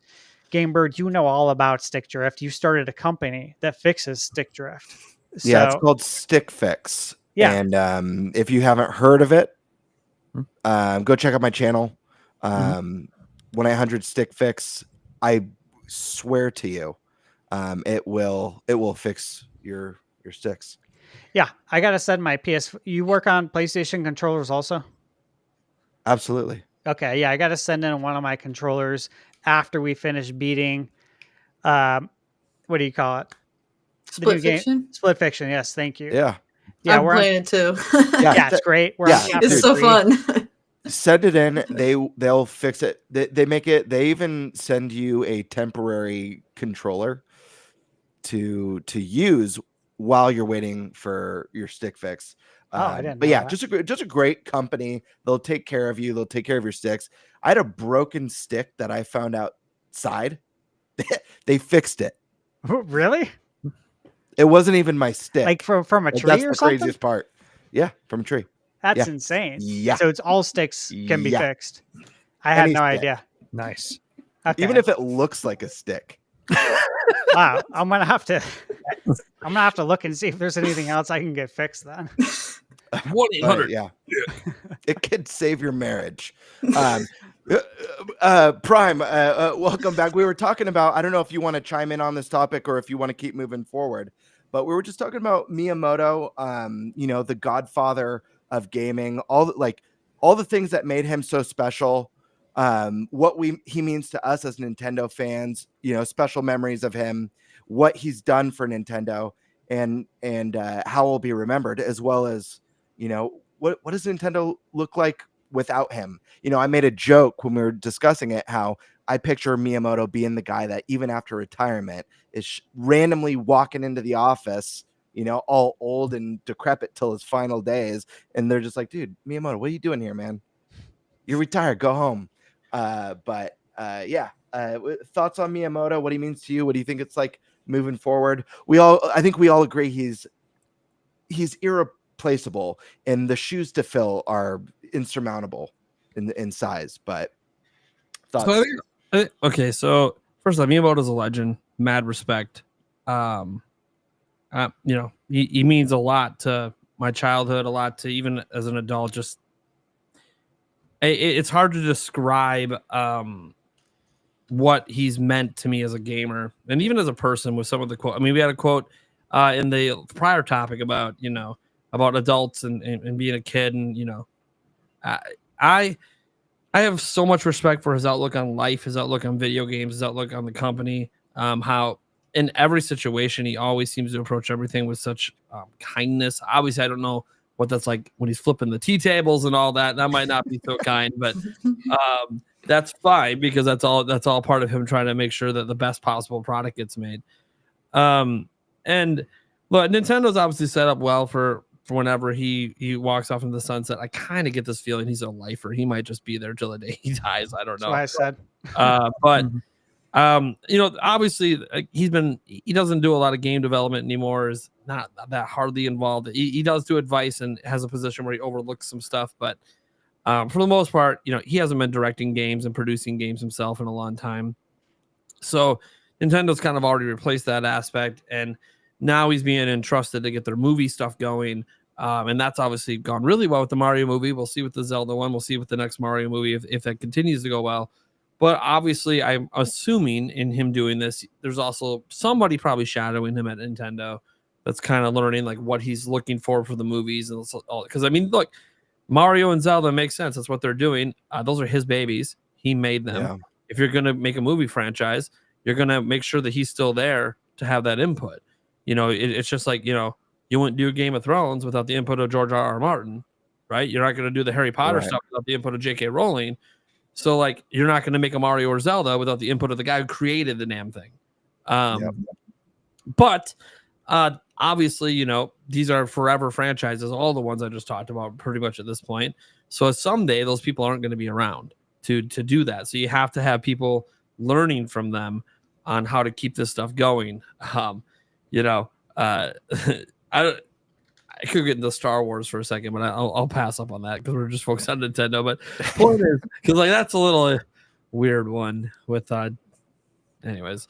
But when we get into like Miyamoto, I think he's going to be a lifer till the day he dies. I think it's just the way he is. I pretty much think at this point he's got carte blanche to do whatever the hell he feels like doing. Yeah. Work as much or as little as he wants. I know he travels a lot right now for his work. I'm sure someday that'll slow down because his body. He'll realize I just can't keep traveling so much.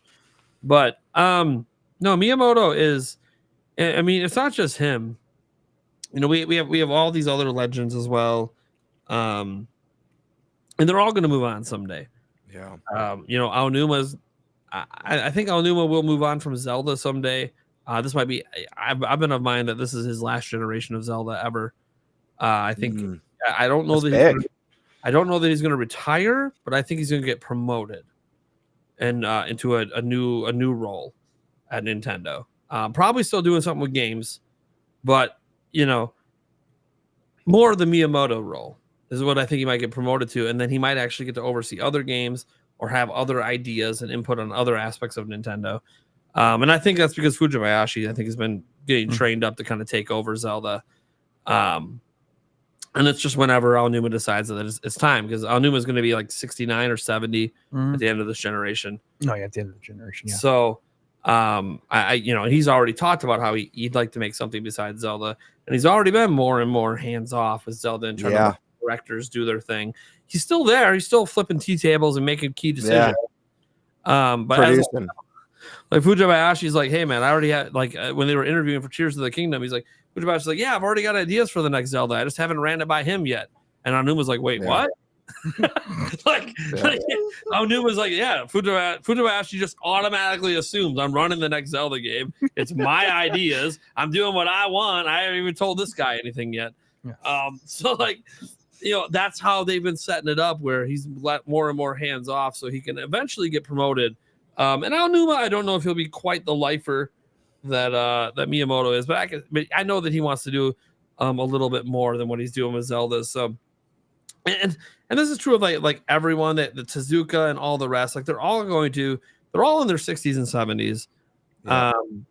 Yeah. Some are in their late 50s. They might go into one more generation, because Nintendo's got that incredible, as was brought up, like 98% retention rate. Like these people are going to be there till the end for the most part. It's pretty rare to see someone leave Nintendo, especially from their Japanese outlets. So even Koji Kondo. What a legend. Legend. What a legend. Like, and so a lot of people go, oh, the Zelda. I'm like, dude, go look at his credits. He's in fucking everything at Nintendo. Yeah. Like that guy. Then the incredible composes. He's a mad genius. He is. And he might be composing music till the day he dies too. I don't know, but I already know he's in more of a supervisory role over their general music production at Nintendo right now. So I think it's just a lot of those. This is probably the last generation where we have all of them there.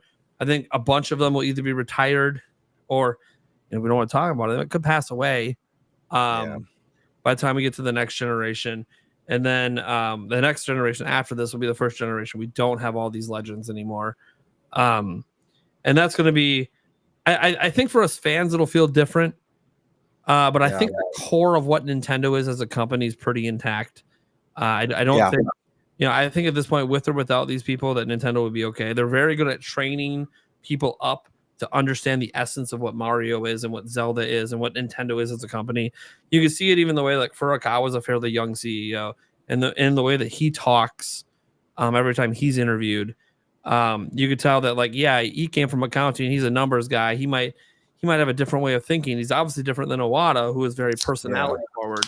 But even he's sitting there the way he talks about Nintendo and the way he talks about their games, even though he's never made one himself, very much, hey, that's consistent with what Nintendo's been saying about games for 40 years. So he gets it. He grew up in it. He learned. So that's what I feel like the rest of Nintendo's like. So as sad as it's going to be when these people retire or sadly pass away, and pass away, because that's probably going to, I hope I outlive some of these people.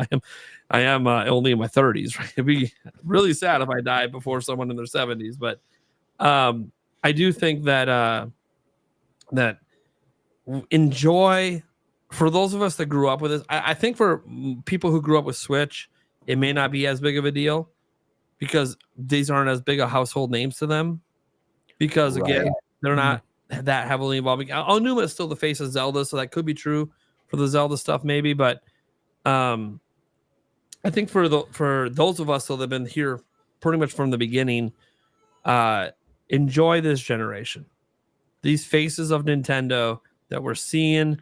When we see what was it, Takahashi or Tezuka or whatever, when they're presenting the Switch 2 hardware on April 2nd, enjoy. Could be the last time.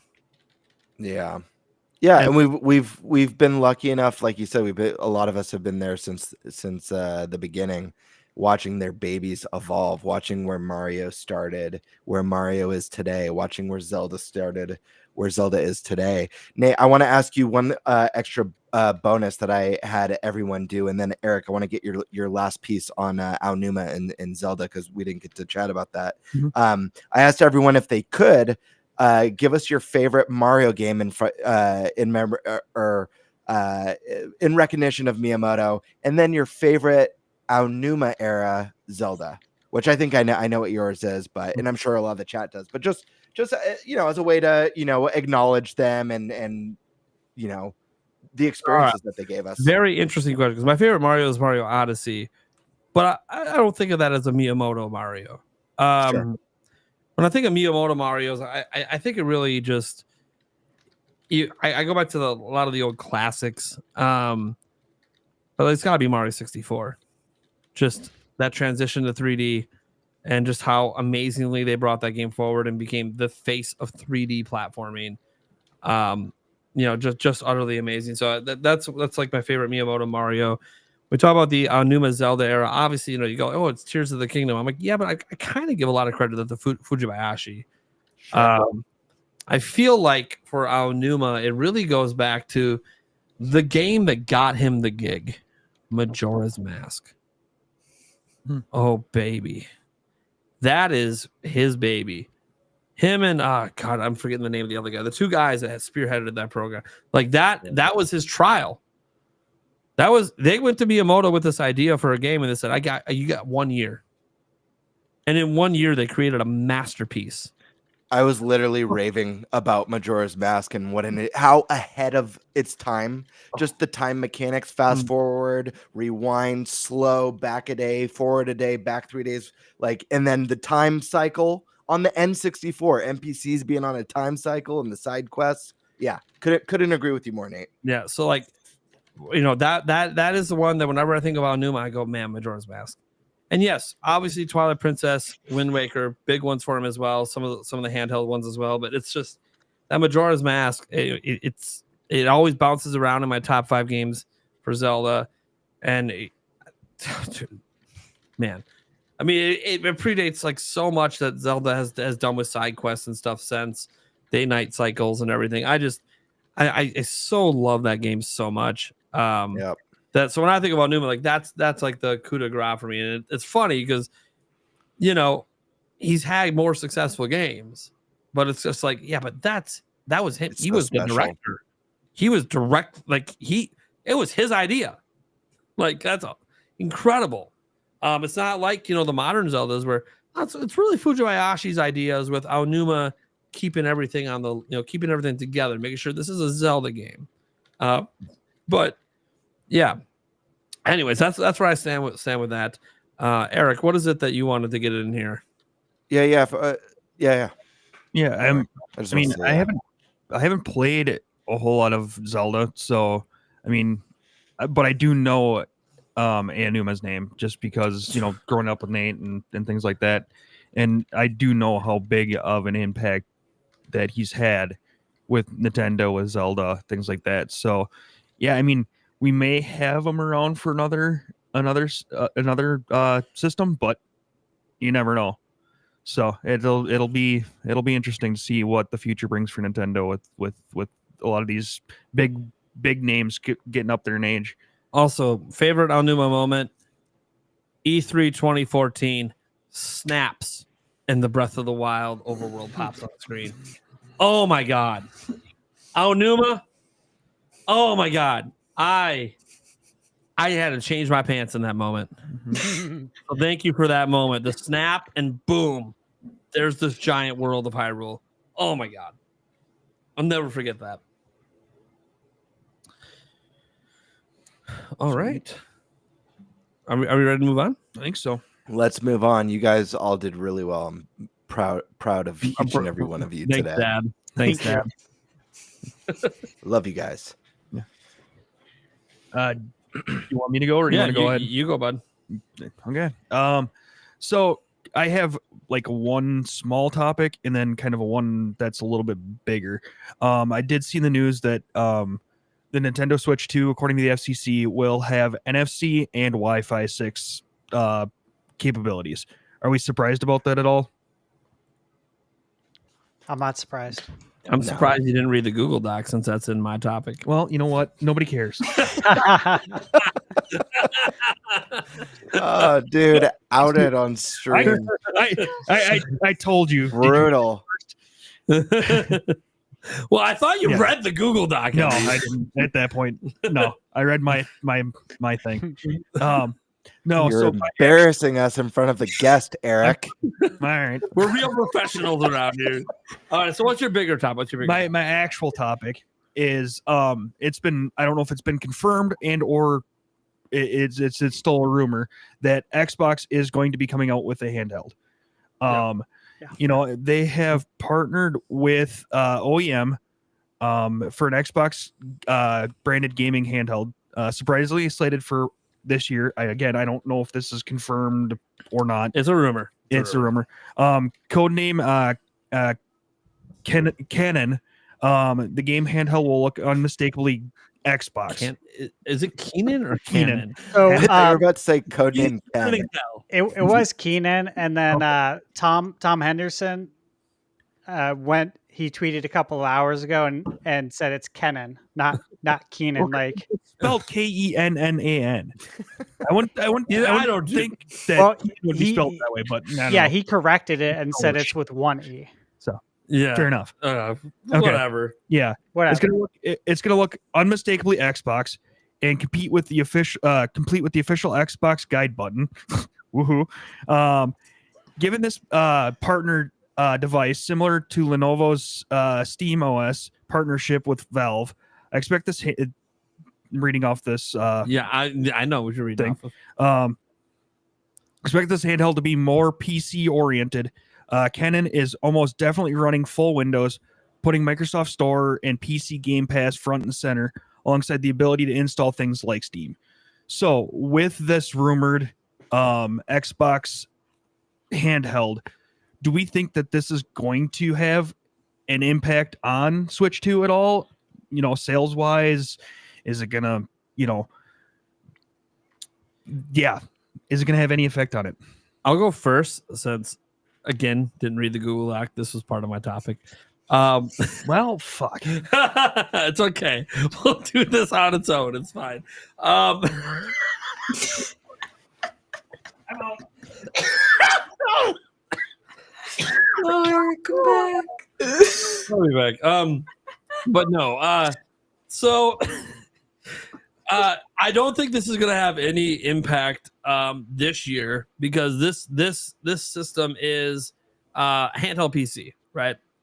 So it's partnering with another handheld PC company, kind of like Valve did with Lenovo for SteamOS.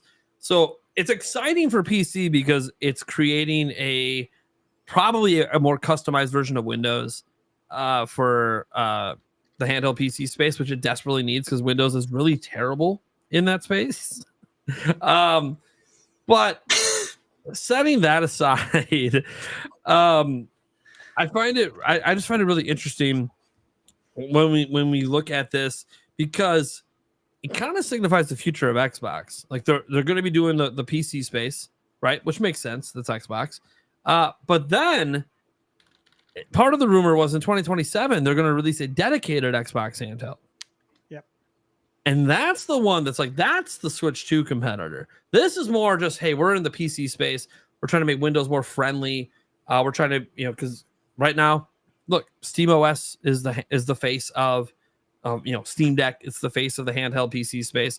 Microsoft wants to be like, hey, but we dominate PC with Windows. Why can't we have something viable that's usable and fun? And I think it's a good thing for PC gamers because while Windows isn't the greatest thing ever, if they have a handheld version that's nice, you get your Steam, you get your Xbox, you get your Epic Games, you get your Battle.net. Right now on Steam Deck, you get Steam, and that is it. You have games on other platforms. You have to reboot the system into a new partition that you hopefully have Windows or Linux installed on. So it's not like meant for more than that singular platform. Whereas when you put Windows on there, you can have all those platforms come together. But the new Xbox in 2027, I think that's the fascinating one because if they go hybrid and drop a dock with that sumbitch, that's going to be, and it's 2027, so it'll probably have newer technology in it than what Switch 2 has. That to me is going to be really interesting because that would also leave PlayStation 6 as the only traditional box under your TV. So that one I do find a little fascinating. Who else wants to chime in on this one? Yeah, I'll chime in. I got plenty to say too. So I will echo some of the things you said. Like, as far as the handheld that's coming out this year in 2026, 25. I'm not super interested, right? Because again, this is just going to be a Xbox branded handheld made by another company, and details are coming out pretty quick with this. Like I just read that it looks like it's going to be Asus or Asus, however you want to pronounce it, ASUS. It looks like that's who they're going to be partnering with for that handheld. So I don't know if that's new news yet. I think that was updated like 2 hours ago. But look, we have other handhelds that do that. You know, there's other things we have. It's like I don't know what the draw will be. Obviously, I need to see what the draw is going to be. Microsoft is going to tell us. It's their job to sell this machine. It's their job to explain to us why we should buy this now instead of waiting for their dedicated handheld. Without seeing anything right now, I would say I'm not really interested. I do have my Retroid Pocket 5 that I can play Xbox games on right now. And I already own that. And it looks great. Streams great. Played Indiana Jones on it. Looks awesome. So again, we'll see what happens. As far as competition for Nintendo, yeah, I think there will be a little bit of competition. I'm not going to say there won't be any. I think it's mostly going to be targeted, though, towards the Steam Deck market and the ROG Ally, everything else, right? This is completely different. We all know that people buy Nintendo consoles to play Nintendo games. None of those people are going anywhere. Yeah, I mean, they're not going anywhere. And not only that, but you look at it in the way that Switch 2 is going to be getting Microsoft games. Yeah. You know what I'm saying? Like, that is the best. I think that's going to be the best place to play Xbox portably. Because you get Nintendo games and you get Microsoft games. Yeah. You know what I mean? Like, to me, that's the best place to play an Xbox. So again, I'm not sure that it's really going to encroach on Nintendo sales. I'm sure it will just a little bit, but it's going to be very small. I will say that I am very happy Microsoft is doing a handheld. We've known this rumor for a long time, well over a year. But I'm happy they're doing it. It sounds like they want to get their name out there in the handheld space immediately, right? Which is why they're partnering with another company to get this out there now. And then they'll have their dedicated one in 2027, which that should tell you a lot about the company's direction, right? Mm-hmm. The writing's on the wall. We've talked about this a lot on this podcast about the direction Microsoft is going in. We talked about it months before it was even a thing that we thought they were going to go third party. And they are. So everything, we've actually been really spot on about everything with Microsoft. And so again, I'll give another prediction that I think they know when it comes to the console space that the future is going to be in hybrid. And the one that comes out in 2027, I would presume that comes with a dock. Or you can at least buy the dock just like you can buy a Steam dock. You know, the BenQ GR10 dock that I just reviewed on my channel, that will work with it. You know, there's options from accessory makers that's going to work with that are HDMI 2.1. So whether it comes with a dock or not, it's going to be dockable, right? So that's where I'm at with that. I will be more excited about what comes in 2027. And I wish them the best because we need the competition. Competition is good for everybody. Yeah. Yeah. I'll be quick with my response to this one. I think a handheld I think it makes sense for Microsoft. And I actually think it's a great idea. Microsoft has obviously made a huge push with Game Pass. And I think Game Pass is amazing. Whether you love it or hate it, or whether you're interested in playing Game Pass or not, the consumer-friendly value of the service and getting major AAA big games, first and third-party games, day and date on the service for like a low monthly fee and having that huge library, having that on the go at your fingertips is going to be a fantastic thing for them. And yeah, obviously, you know, you can get Game Pass on the Steam Deck and stuff, but to have a console that's actually built for it to just boot up normally, be optimized to play the games the way they should play and feel without having to do any troubleshooting or some of the weird quirks that kind of come along with Steam. With I mean, optimization, right? yeah, optimization, or I can't tell you the number of times where I purchase a game on Steam and the game just doesn't work. Yeah. You know, and I'll troubleshoot for hours and I'll be like, well, screw it. I guess I'm not playing this game. Yeah. Console gamers don't want to fiddle with that. Yeah. And I'm like, I enjoy playing games on my my PC from time to time.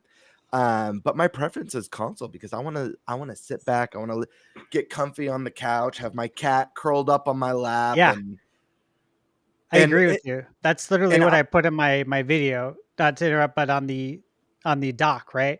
I don't want to sit right here where I'm at right now. With my monitors where I work all day.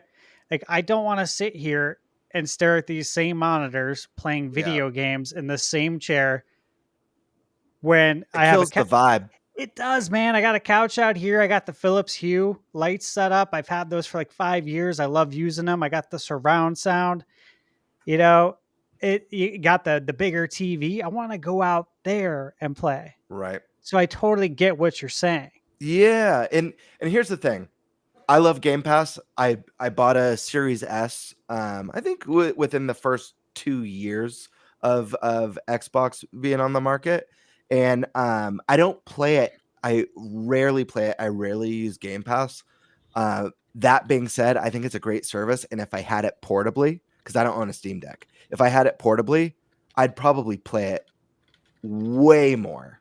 As far as like how that's going to affect Nintendo, I don't think it's going to have much effect at all. Even if they come out with a hybrid system, and the big reason for that is Microsoft's in a tough place because they're in the same place kind of Nintendo was with Wii U. And, you know, Nintendo captured lightning in a bottle with the Switch. That's really hard to do, especially when your brand is kind of soured in the eyes of consumers and people don't find your products desirable anymore. So I think they have a tough hill to climb. But secondly, we already know Microsoft's new strategy. It's everything's an Xbox. Yep. Play Xbox games everywhere.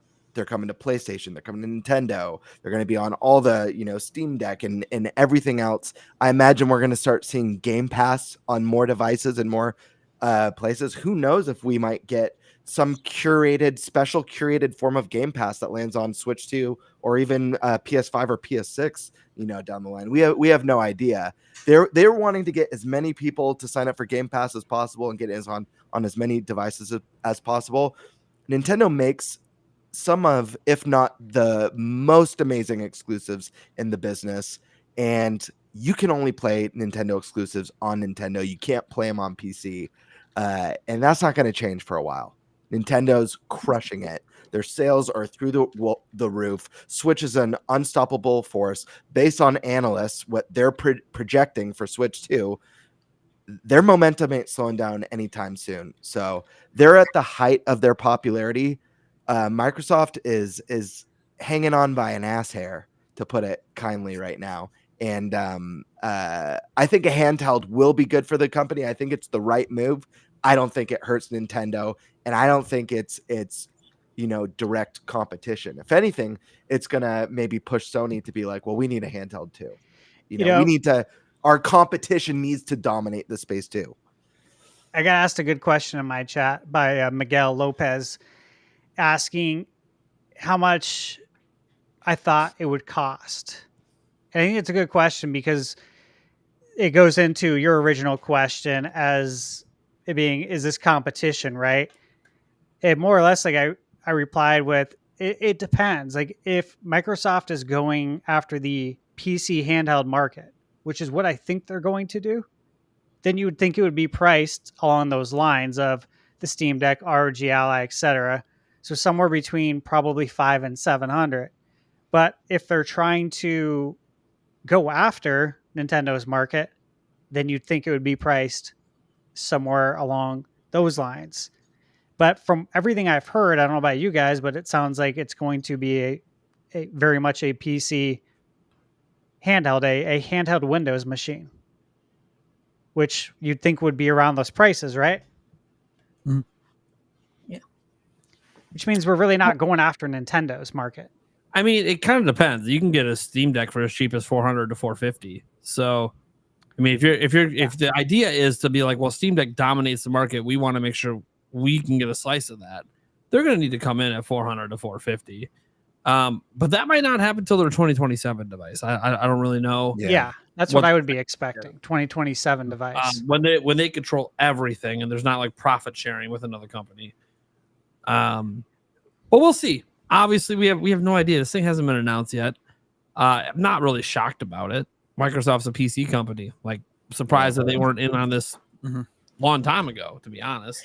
I was surprised they haven't done a cloud, like a portable cloud device by this point. I was just going to ask you xCloud, that. which they like.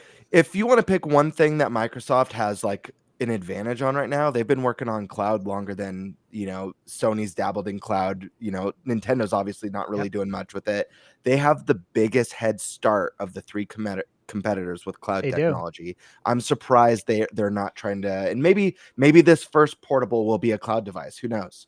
I could see it being that. The amount of money they've spent in R&D on cloud technology is the most of any technology company. They've spent more than Apple, which was a direct competitor. But if you look at the pie chart, I talked about it on a podcast maybe 6-9 months ago, not this one, on a different podcast. And they've spent the most money out of anyone by far on cloud, which is, I think, was just why it was brought up as well in court with Activision, purchasing Activision. There was a lot of discussion about a cloud monopoly. So yeah, it'll be interesting to see what they do there. I would expect it to be a cloud machine, though. The first one, at least. Well, technically, all could be cloud machines. Yeah, but not being able to have the actual games, Sure, on the handheld. Well, we'll see. Stored on there. Because the rumor is that it's going to just be them teaming up with a company that already makes handheld PCs. So we'll. I think it's Asus. I just read it. Yeah. Could be. We don't know because nothing's been announced yet. It'll probably be announced this summer at some point, is what I'm assuming. More for a holiday drop. Probably alongside one of Microsoft's major games this year. They have a few of them announced. All right, let's get to our last topic, the Switch 2 one.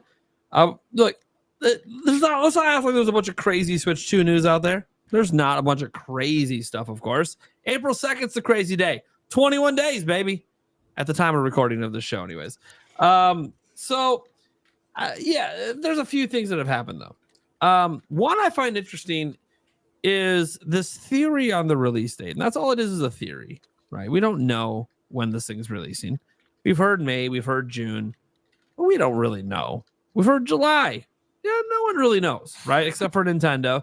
And even the retailers, according to that Sean guy who was on the Kit and Krista podcast, they're not even going to know till the end of this month. They'll know like the week before the event. So pay attention to retailer leaks around the end of the month. The ones right now don't really matter so much, a bunch of placeholder dates. Now, that being said, Mario Day happened, right? Surprisingly not a topic this week. Why? Because Nintendo didn't really do anything. Nothing exciting anyways. Now, this is not to say a Mario Kart Lego set is not exciting, and it's an adult Lego set. It's rated 18+. That's just because of the difficulty of the build. It's a very difficult build, which means it's expensive and high quality, right? And it's meant to be a showcase piece. You set it on your shelf. It's not meant to be like a race around with a motor or anything. Or it's got sound effects, but that's about it. All right, cool. They announced that on Mario Day. It's coming out on May 15th. Now, the very interesting thing about this whole thing is May 15th is a Thursday. That's Nintendo's new release date for stuff, is a Thursday. May 15th is also in the middle of those 2 weeks where Nintendo does not have any Nintendo Switch 2 experiences. Will have done like 6 straight weekends of Switch 2 experiences and then nothing, right? On top of that, what's the only game they've shown for Switch 2? Mario Kart. Kart. So is it conceivable they would launch a new Mario Kart the same day as a new Mario Kart Lego set that's only made for adults anyways? It's not like it's going to hurt the sales of the Lego set. We've seen the Lego sets. They sell out. They always sell out day one. So just day one. I know, guys, like it's easy to get some Mario Lego sets, easy to get the Animal Crossing ones. I get it. We're talking about day one. They're always sold out day one. Lego keeps talking about how this Nintendo partnership, man, fastest selling new Lego sets since Star Wars. It's like, well, yeah. people have been thinking Nintendo and Lego would go together well for decades. So I'm waiting for that Nintendo Lego game at this point. Like, Yeah, where it's is it? People, Switch 2, baby. Switch 2. Yep. It's gonna happen. So obviously, the question for this part of it is, do we think that is the launch day? Why or why not? I'm gonna go to Stash here because I know he's been very curious about this May 15th date. Yeah. So to me, everything points to May 15th. And I've been saying this for a long time. We got asked on Twitter. We had 4 options on what day we thought it was going to release, and none of those options were May 15th. So I had to do a write-in. I'm like, it's May 15th. Just makes sense. And it goes back to when the Nintendo Experience dates were first announced. And immediately everyone's like, well, the last Nintendo Experience date is, this date, so it can't be any earlier than that. And honestly, to myself, I immediately called bullshit on that. I'm like, there's no way. Like that's not going to be the reason why. Because I know for a fact that Korea didn't get the Switch 1 at the same time the other regions did. And so in Seattle, the Nintendo Switch 1 didn't come out till December 3rd, 2017. And of course, we got it March 2017. So it came out 9 months later. So I don't care when they're getting their Switch 2 experience event. I personally believe that has nothing to do with the major markets, which is the US, US, Canada, Japan, and UK, and Australia. That's where it launches first. Nintendo's been doing this for a long time. So when they say they're having a worldwide launch, that is what they mean by worldwide. So that's the first thing I look at is, okay, that doesn't mean we're not going to get the Switch because of these dates. Then you look at that huge gap from May 11th to, what was it, May 31st? There's no Switch 2 experience dates. Why? Why do you take 20 days off? Come on. You know what I mean? Like, there's a reason why. There's a reason why we're not doing any Switch 2 experience dates. There's a reason why that all the Switch 2 experience dates in the major markets are done at that time. And then they go on break. It's to launch the console. There's a reason why Doom is releasing on a Thursday when Microsoft releases games on a Tuesday. They always do. Why do you suddenly now change it? All the retailers know that you have a set schedule that your games come out on Tuesdays. Suddenly it's coming out on a Thursday now. And it just happens to be that same Thursday, May 15th.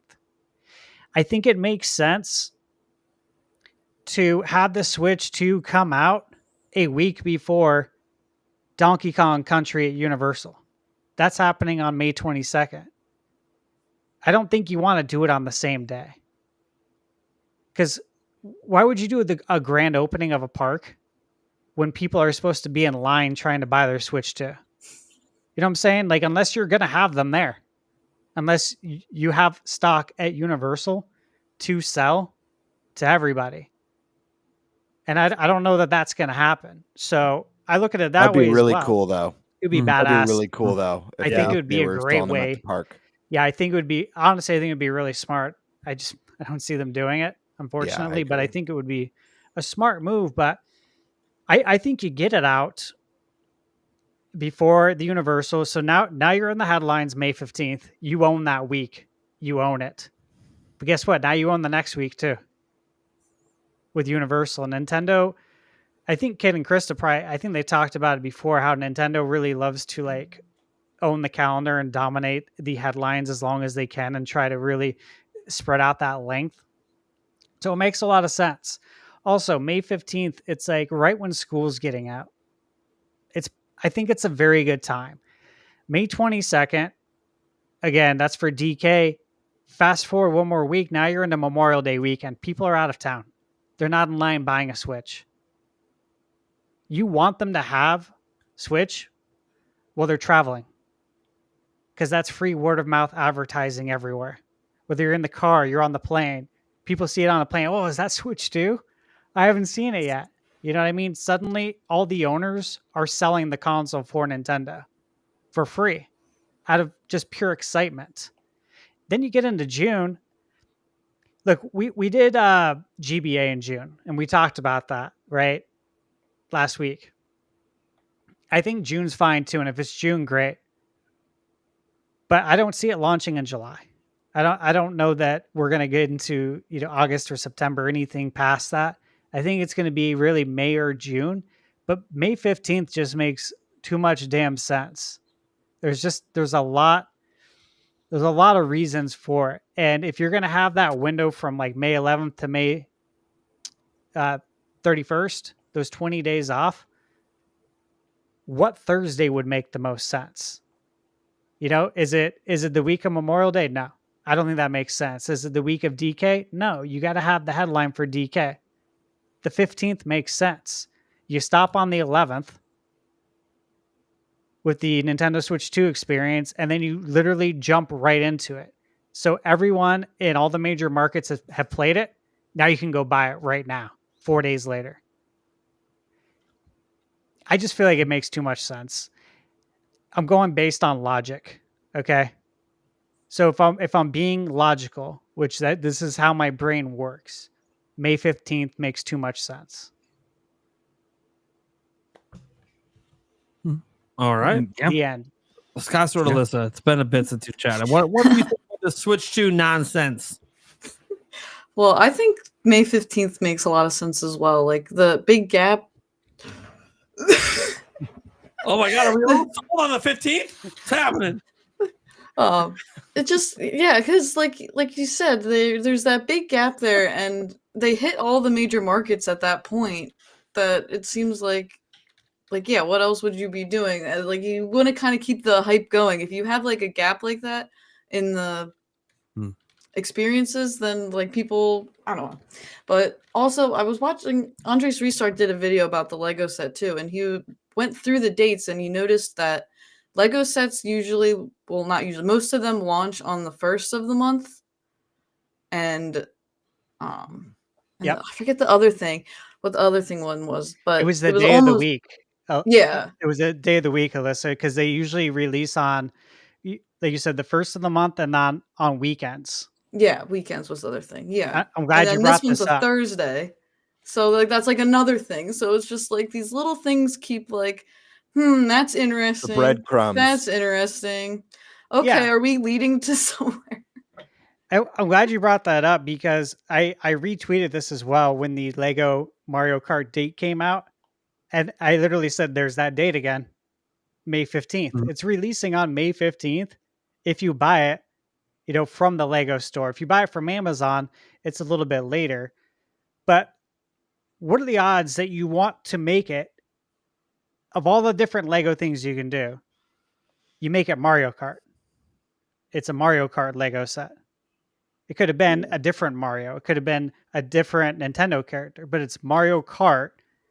And we all know Mario Kart's going to be the launch title. And you release it on a Thursday. So yeah, if you guys haven't seen Andres' video, check it out, because he brings up a lot of good points. And that was another one, because I didn't know that the Lego stuff was on the weekends only. I knew about May 15th with it coming out that date, and I'm like, there's another reason why. But then when I watched his video, I'm like, oh my God, there's another reason now that I didn't even know about. So thanks for bringing that up, Alyssa. Yeah, I've been pretty married to the idea of Switch 2 launching in May since we got that trailer, like the first reveal trailer for Switch 2, and they announced the Switch 2 experience that was going to be coming up. May to me just makes so much sense. Now, I don't know if I'm willing to bet on May 15th, to be honest, but the way I look at it is April 2nd, we get the big blowout. Then we get the experience where people get to go and get hands-on, all the news outlets that are able to go, people who are, YouTubers and whoever who are able to go and get their hands on and feel that hype and excitement about this new hardware. Maybe they're going to be testing out mouse mode, different games. Who knows how many games will be there, but it's going to be peak hype. And I feel like there was a pretty quick turnover with the Switch 1 from full reveal to release. I say they tighten that up and they launch Switch 2 at like peak excitement. Don't let the excitement taper as like other big titles are coming out and new news is coming out. What the state of plays and Xbox events and Summer Games Fest. Don't let Switch 2 kind of, not that it's going to become an afterthought, but don't let other things start to get mixed up in that news wave. Let people get blown away by this April 2nd presentation. See all the big games that are coming out this year. We know we're going to get a taste. Nintendo always, even if they're like, oh, it's just 2025. We know it's going to bleed into 2026. They always do it. It always bleeds into the following year. So we're gonna be seeing like 12 months of Switch 2 games easily. And so keep that momentum going. People are hyped. We got the games. We get all the cool bells and whistles features of the console. Now it's going to be in your hands, and in just a month's time, you'll be able to play Switch 2. Yeah, I'd also like to mention, I always try to look at the video game release calendar and just kind of mentally like plan out what I might be doing at that time as far as reviews and everything. And I did look at the May calendar. There's like 11 games coming out in May, which is weird. It's extremely light. Like the calendar in May is light. June has 2 games. Mm-hmm. It's March. July has 2 games. One of them we just heard about, Tony Hawk 3 and 4. You know what I'm saying? Like the calendar is extremely light. Even when you look at this, like May 21st, you got Fantasy Life. Again, that's another thing you can link to Switch. But I feel like the calendar is so light in May because it's missing all the launch games. There's a big drop. Yeah, there's a huge drop. And when I saw this, I was just like, that's weird. Like a lot of the games here I know are coming to PS5. Like there's a Lost Souls Aside as a PS5 exclusive, right? So I'm like, yeah, all right, you can take that off the list. Dune Awakening is a PC exclusive. So I'm just looking at this and I'm just like, yeah, there's really only a handful of console games. This is weird. So again, I think there's a reason why. Just like there's got to be a reason why we only have Xenoblade on the 20th and then nothing else on the calendar. Do you guys agree that launching at like that peak hype, not waiting too long after the blowout of information is a right time to do it, and not to let that kind of excitement taper off? Not that it would for hardcore Nintendo fans, but obviously as we approach summer, all the companies are going to be announcing big stuff. Yeah. 100%, dude. I think talked about this many times here on the podcast that I think it will be a much, much shorter announcement to release for the console because the consumers changed dramatically. Like we are in a I want it right now era. FOMO. Everyone wants things immediately. They don't want to Scalper's wait. paradise. Yeah. So it makes sense that we'd get it a lot quicker. And I talked about it like with the latest Apple phone announcement to in your hands within 10 days. Mm. You know what I mean? People want their stuff right now. And I think Nintendo's going to change that because, again, why do you let it taper off? You put in all this work and effort behind the scenes to tell everybody about it, to create this great Nintendo Direct and get everyone excited and hyped, to only then say, oh yeah, and you can get it, 5 months from now or 4 months from now. People be like, what? I want it now, dude. Like, why are you telling me about it now if it ain't coming out till the fall? So the consumer's changed big time over the years. And that's why I think it does make sense to not let it taper off. Also, like, a lot of the rumors have like June. I think June is obviously a possibility. That's the farthest. Not going to rule it out, but I do think, the thing about this May, whether it's May 15th or just May at all, is it's your own window. Because June's going to have all those events and all the game announcements. And heck, that might even be when Microsoft announces this supposed rumored handheld.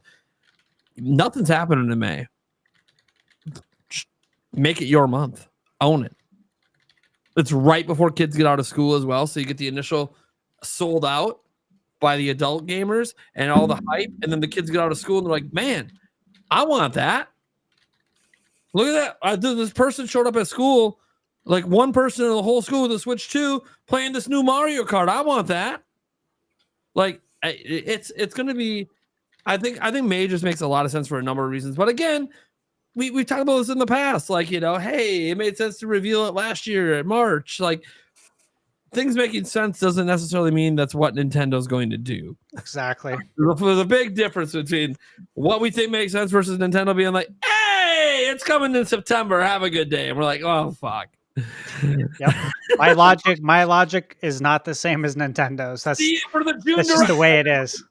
See you for the June Direct. That's all I'll say. What are we doing?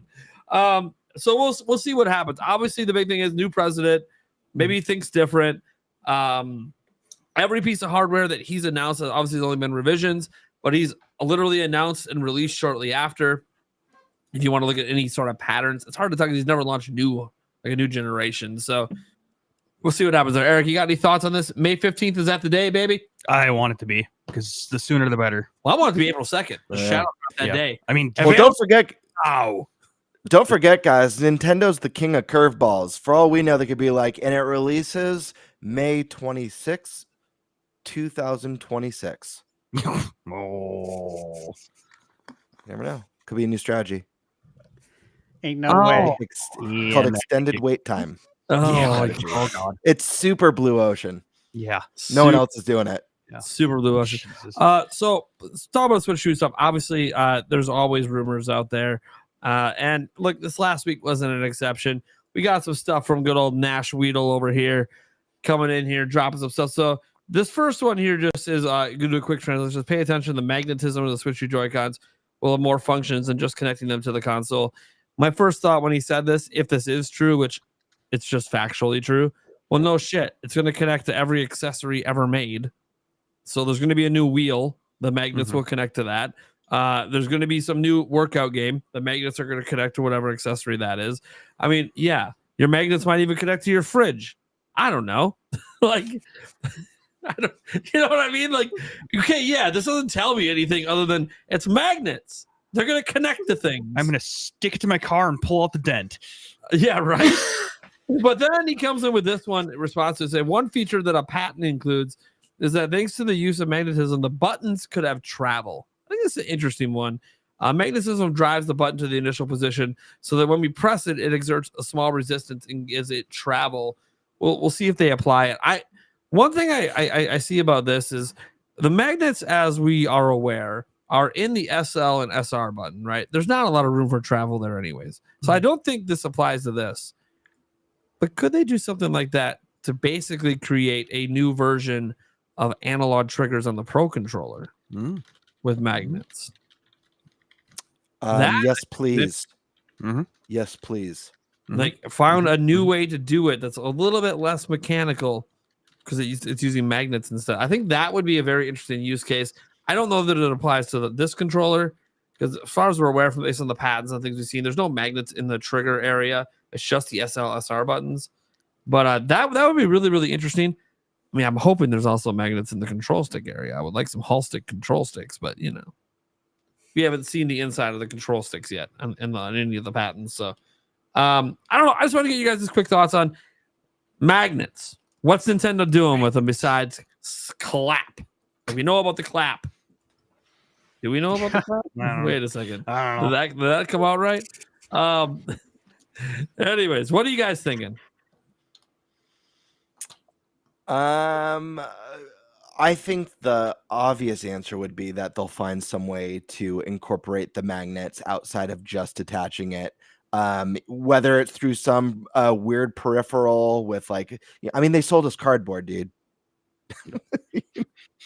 You can wait till we go to the Q&A. Okay, yeah. During the Q&A, I think Eric might be having something a little spicy over here. Oh, he's got to prove his spice lordness. Oh, okay. I thought you meant. Never mind.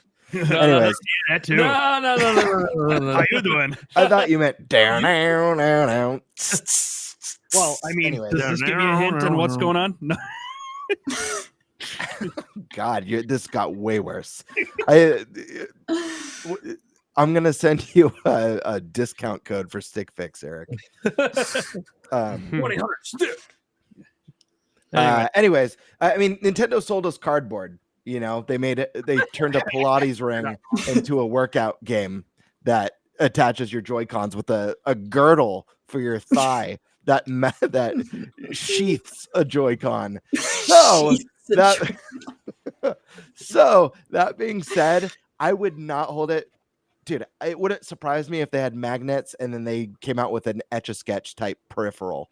And, you're like drawing on it and tracing on it and stuff. And somehow, I don't know. It's Nintendo. It's like, I just feel like I have this vision of walking into their headquarters and it's like Charlie and the Chocolate Factory or like Santa's workshop. You know what I mean? So, I wonder if they got like a weird back room at Nintendo HQ with all these accessories. Right? Never came out. Right? Vitality sensor, yeah. Got to give a shout out to that whenever you can. Absolutely. So yeah, short answer, I do think that they're gonna have some weird, clever thing like, hey, you never saw this coming. But I don't know. What do you guys think? No. Yeah, I don't know. Scott sort of listen. What do you think? Magnets? Do they do it for you?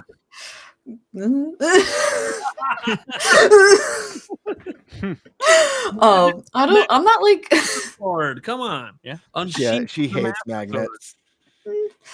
I'm not like really like familiar with tech and like the stuff like about that. But if they could use it in the Pro controller to kind of give it like how the DualSense controller has like that resistance for certain like games and things you do, if they can do that, that would be awesome because I really do like enjoy that. I really like just it's so small, but it adds to the immersion. Like I don't. Sure, it does drastically. That would be sick if they found that way to do that with magnets. Oh yeah, that'd be great. Mm-hmm. I agree. I would second that. What Alyssa said too. I would love it if they found a way to do that because the DualSense controller, it really is badass. It's so cool. They've done so many different things in games that have brought new experiences out of them. Like I had reviewed Star Wars Dark Forces Remastered. And again, this is a game that came out on PC 30 years ago.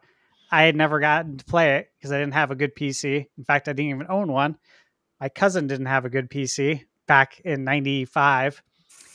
And so I played it on PS5 and it was just so cool. Like the controller legit made the game that much better. And so it's like, if Nintendo would employ this tech, imagine what Nintendo would do with it.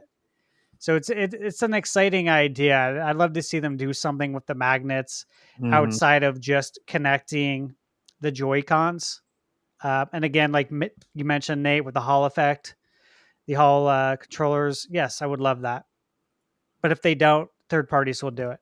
So there will be options for us. And as long as it's not a Mad Catz Joy-Con, I'm all in. Okay. Oh, Lord. Now, look, I don't know if this next thing I want to bring up, I don't know if it's going to play correctly, but I really want us to hear what Joseph Ferris had to say about his game being a launch game for Switch. Again, I don't know if it's going to play correctly, but we're going to try. Hopefully everyone can hear it. I love Cold Plunge. Is Split Fiction going to be a launch game for the Switch too? Ooh! You almost got me there, man. We'll see what happens. Split Fiction's characters. So very short and sweet. Hopefully everyone heard it. If you didn't hear it, look, he just basically was asking if Split Fiction is going to be a launch game for Switch 2, and he paused for a second and went, "Woo! You almost got me there, man. We'll have to wait and see." And it's like, we'll have to wait. That's Come a on. yes. Come on. Obviously, Yes. Split Fiction, which currently is the highest rated game to come out this year, is slated to come to Nintendo Switch 2 on launch, which is awesome. I don't know, launch window. He said launch day, so maybe it's day one. Dude, Oh, that'd be sick. that'd be a perfect.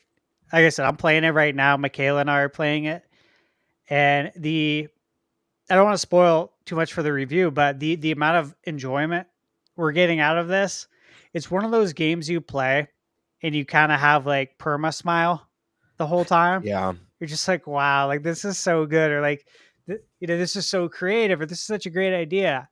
I like that guy, Joseph Ferris. I think he's Yeah, good he's for gaming. great. Yeah, he's good His for games gaming, keep man. getting better and better. I don't know if you guys They all do. played It Takes Two. Oh, yeah. Stash, you just talked about you and your lady having permasmile. I Yeah. had permasmile playing that game, and it's not often I play a platformer where I'm like, man, this give a Nintendo a run for their money. That was an instance that, like, just that.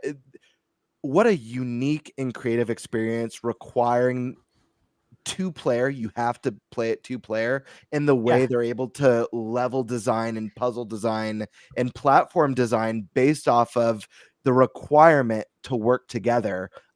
Gives the game so much charm and really puts it in its own kind of category of platformers. Yeah, it's really special, man. Like the things they're able to do in this game are really impressive. How player 2 can see it from a different perspective. Like we're seeing two different perspectives, but they're like intertwining. The story too is really, really good. Like I when I know I want to play a game, just like when I know I want to see a movie, I don't need to see more than the trailer. I don't need to see trailer 2, 3, and 4. I don't want to, actually. Same goes for games. Like, I want to be genuinely surprised when I play this and when I go watch a movie. Like, if you have my buy-in already, I don't need to see more, and I prefer not to. Same goes for this game. I saw, the initial trailer, which was it at the PlayStation Showcase? Yes. Yeah. I saw the trailer. I'm like, badass. I'm in. No, Game Awards, wasn't it? Yeah, Game Awards. Thank you. Summer Awards, Game. yeah. Oh, was it Game Awards or Summer Game? I don't Game even remember. It was Awards. Game Awards. Yeah, it was Game really. Awards because I was there. It was a very Yeah. quick turnaround from announcement to release. I remember seeing that at Game Awards, and they're like, "Yeah, and it's out, in March." I'm like, "Oh wow, like Split Fiction, maybe. that's soon." But the story in the game is really good. The premise, everything. Point is, this would be a perfect game Yeah. for Switch 2. And you know what? It's $50. You already got two controllers too. It's Hmm? it's You got the it's two Joy-Cons. $49.99. That's a great point, Alyssa. The price is great for a launch title. I mean, how many Yeah. people would pick this up at launch for $50, especially if, we do have $70 games. I would say third-party games, 60. There Right. very well could be $70 games. I'm prepared for it. My body's ready for it. But if you Hell can get a yeah. $50 game like Split Fiction, I could see so many people picking that up at launch. Imagine the attach rate for that. Absolutely. Well, also think about how so many households are multi-Switch households. There's so many people where, whether it's multiple kids or an adult and a kid, both have Switches, maybe two Switch Lites, doing the couch co-op. I mean, this, Alyssa, you mentioned, the Joy-Cons and like tabletop mode is perfect, obviously. But also two Switches, chilling on the Mhm. couch and playing, whether it's your spouse, your brother, your sister, your friend.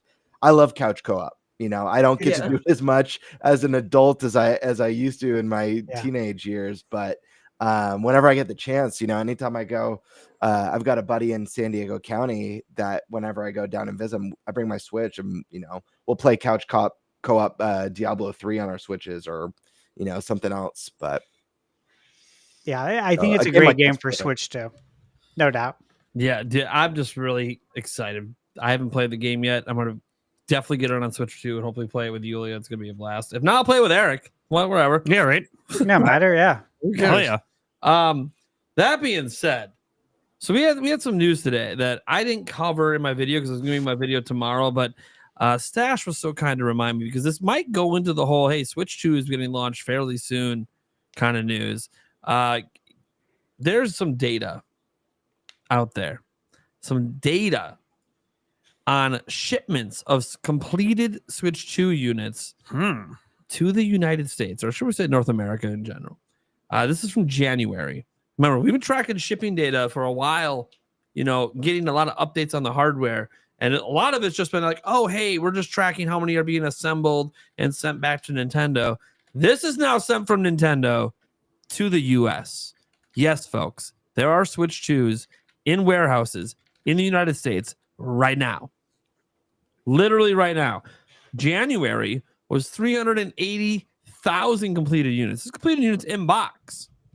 So, like, we could get box leaks potentially at some point. That could be a thing. Although, will it happen before April 2nd? I don't know. Nintendo seems to have this shit on lock. Yeah. So, I think we'll see the box on April 2nd. That being said, yes, they've shipped that many in January. Now, obviously, we're in March, so they will have had more shipments in February. There'll be more shipments this month, next month. So, you look at 380,000, even if you just, let me get the calculator out here quick. Even if you take the 380,000, right? You do the 380,000, and let's say this thing comes out in May. All right, you times that by 5, that's already 1.9. Now you guys can't see it, but 1.9 million units ready to go in May, just here in the US. Keep in mind, worldwide, in the first 3 months, they only sold like 2.74 million of Switch, and that was sold out for the entirety of those 3 months. So already having almost 2 million units, this assumes they don't increase the amount per month. They probably will increase the amount per month. They'll have probably at least 2 million units ready to go, possibly day fucking 1 in the US. That would be Furukawa saying, remember how I said I was going to make sure we had enough that scalpers didn't matter? Yeah, 2 mil US day 1. Suck it.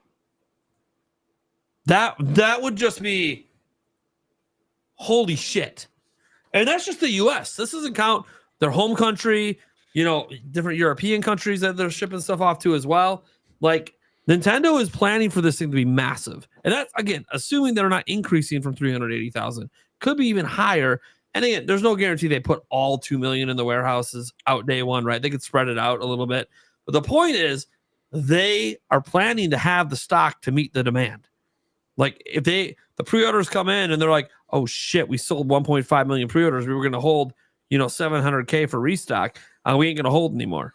We're gonna let people take more pre-orders, and we're just gonna bring more in. We're gonna increase the shipments. Like, yeah, like this is one of those things where they said, Furukawa said they were gonna wait until April 2nd. They wanted to see reactions on April 2nd to determine the final stock for launch. Well, I think this is what they mean. Hey, are we gonna massively increase shipments to the U.S. and other places based on what happens on April 2nd? We open pre-orders on April 2nd, and they sell out within seconds, like people think is going to happen. That's going to tell them, shit, we got to get more. And I think they're prepared for that.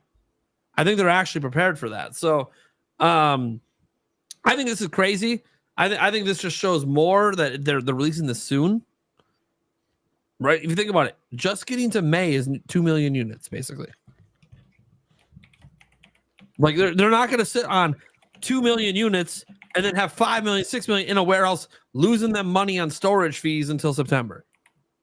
Like, and by the way, when we say in warehouses, they're Nintendo's warehouses. I don't think they've sent these to retail warehouses, obviously. That's when the leaks happen, is when they hit the retail warehouses. But they're in Nintendo's own warehouses here. So yeah, man. Hell yeah, dude. Hell yeah. So that's like the biggest news of the day right there. It's big news. That's a huge deal. Well, like, when I usually Twitter gives me the option to press translate and it'll do it for me, but it didn't. Sometimes it doesn't on post. So yeah, all of Necrophilippe's posts, if it doesn't give me the option, I just manually, will translate it real quick. And I was reading, I'm like, holy shit. Like I got to repost this and translate it for everybody in case people don't read it because it's in another language and they just pass by it. I'm like, I got to tell people like, hey, this is a big deal. But by the way, so I opened up his article on it. I figured that's where this data came from. So this came from the shipping data that they have in from Poseidon in Vietnam. This is where we've been getting a lot of the shipping data from. So this is just from there. This wouldn't count if they had units shipped from any other place to the US. Which, yeah. So Yeah. you would presume that it's shipping from other warehouses too. Yeah. Probably. From manufacturing plants, Other right? manufacturing plants, yeah. Which, There's also- how many are there? 4?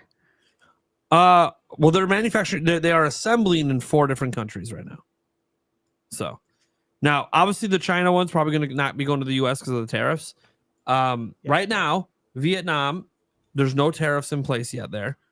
At least additional tariffs over what was already in place. So, and by the way, guys, when Furukawa mentioned, I want to let you guys know this. Furukawa said that like he wasn't worried about the tariffs at the last financial briefing, which by the way was after these units came over. By the way, these units are already in the U.S. They can't get tariffed now. They're here. Just pointing that out. They're already here. So like these ones can't get tariffed. Could future ones, sure, but right now Vietnam is not the current target of tariffs. So, well, that could change. But this is why Nintendo is assembling in 4 different countries. Only one of the countries they're assembling in deals with tariffs. That's China. But that's they'll just send those units to other places of the world, right? So, like Japan will probably be solely provided to from China, right? Because China is where like the most manufacturing happens. So that they'll basically use China to provide for the rest of the world. These other 3 countries will just make that the North America U.S. supply. So that's what I'm saying. Like 383,000 just from Vietnam. What's coming from the other 2 countries? It makes you think that there's a good chance there's 1 million units here. If there isn't, there will be this month. Yeah, which is huge. And that lines up with so many things. I mean, I still have an email conversation going with BenQ because, again, I just posted the video yesterday. And we still have communication going on back and forth about like future stuff and about putting an insert into one of my review videos.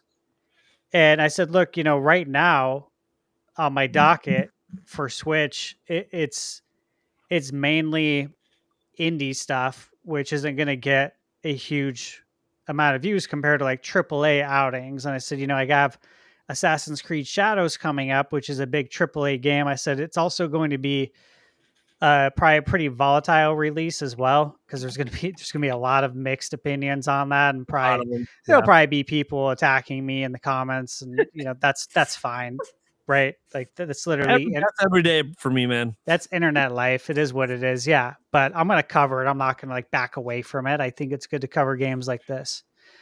So I said, there's that. I'm like, if you want to touch that, it's up to you, or I could feature it in like a Switch 2 accessory video, which hell yeah. And I'm just trying to see if I can get any more information out of them on a possible release date. So I sent that email earlier today.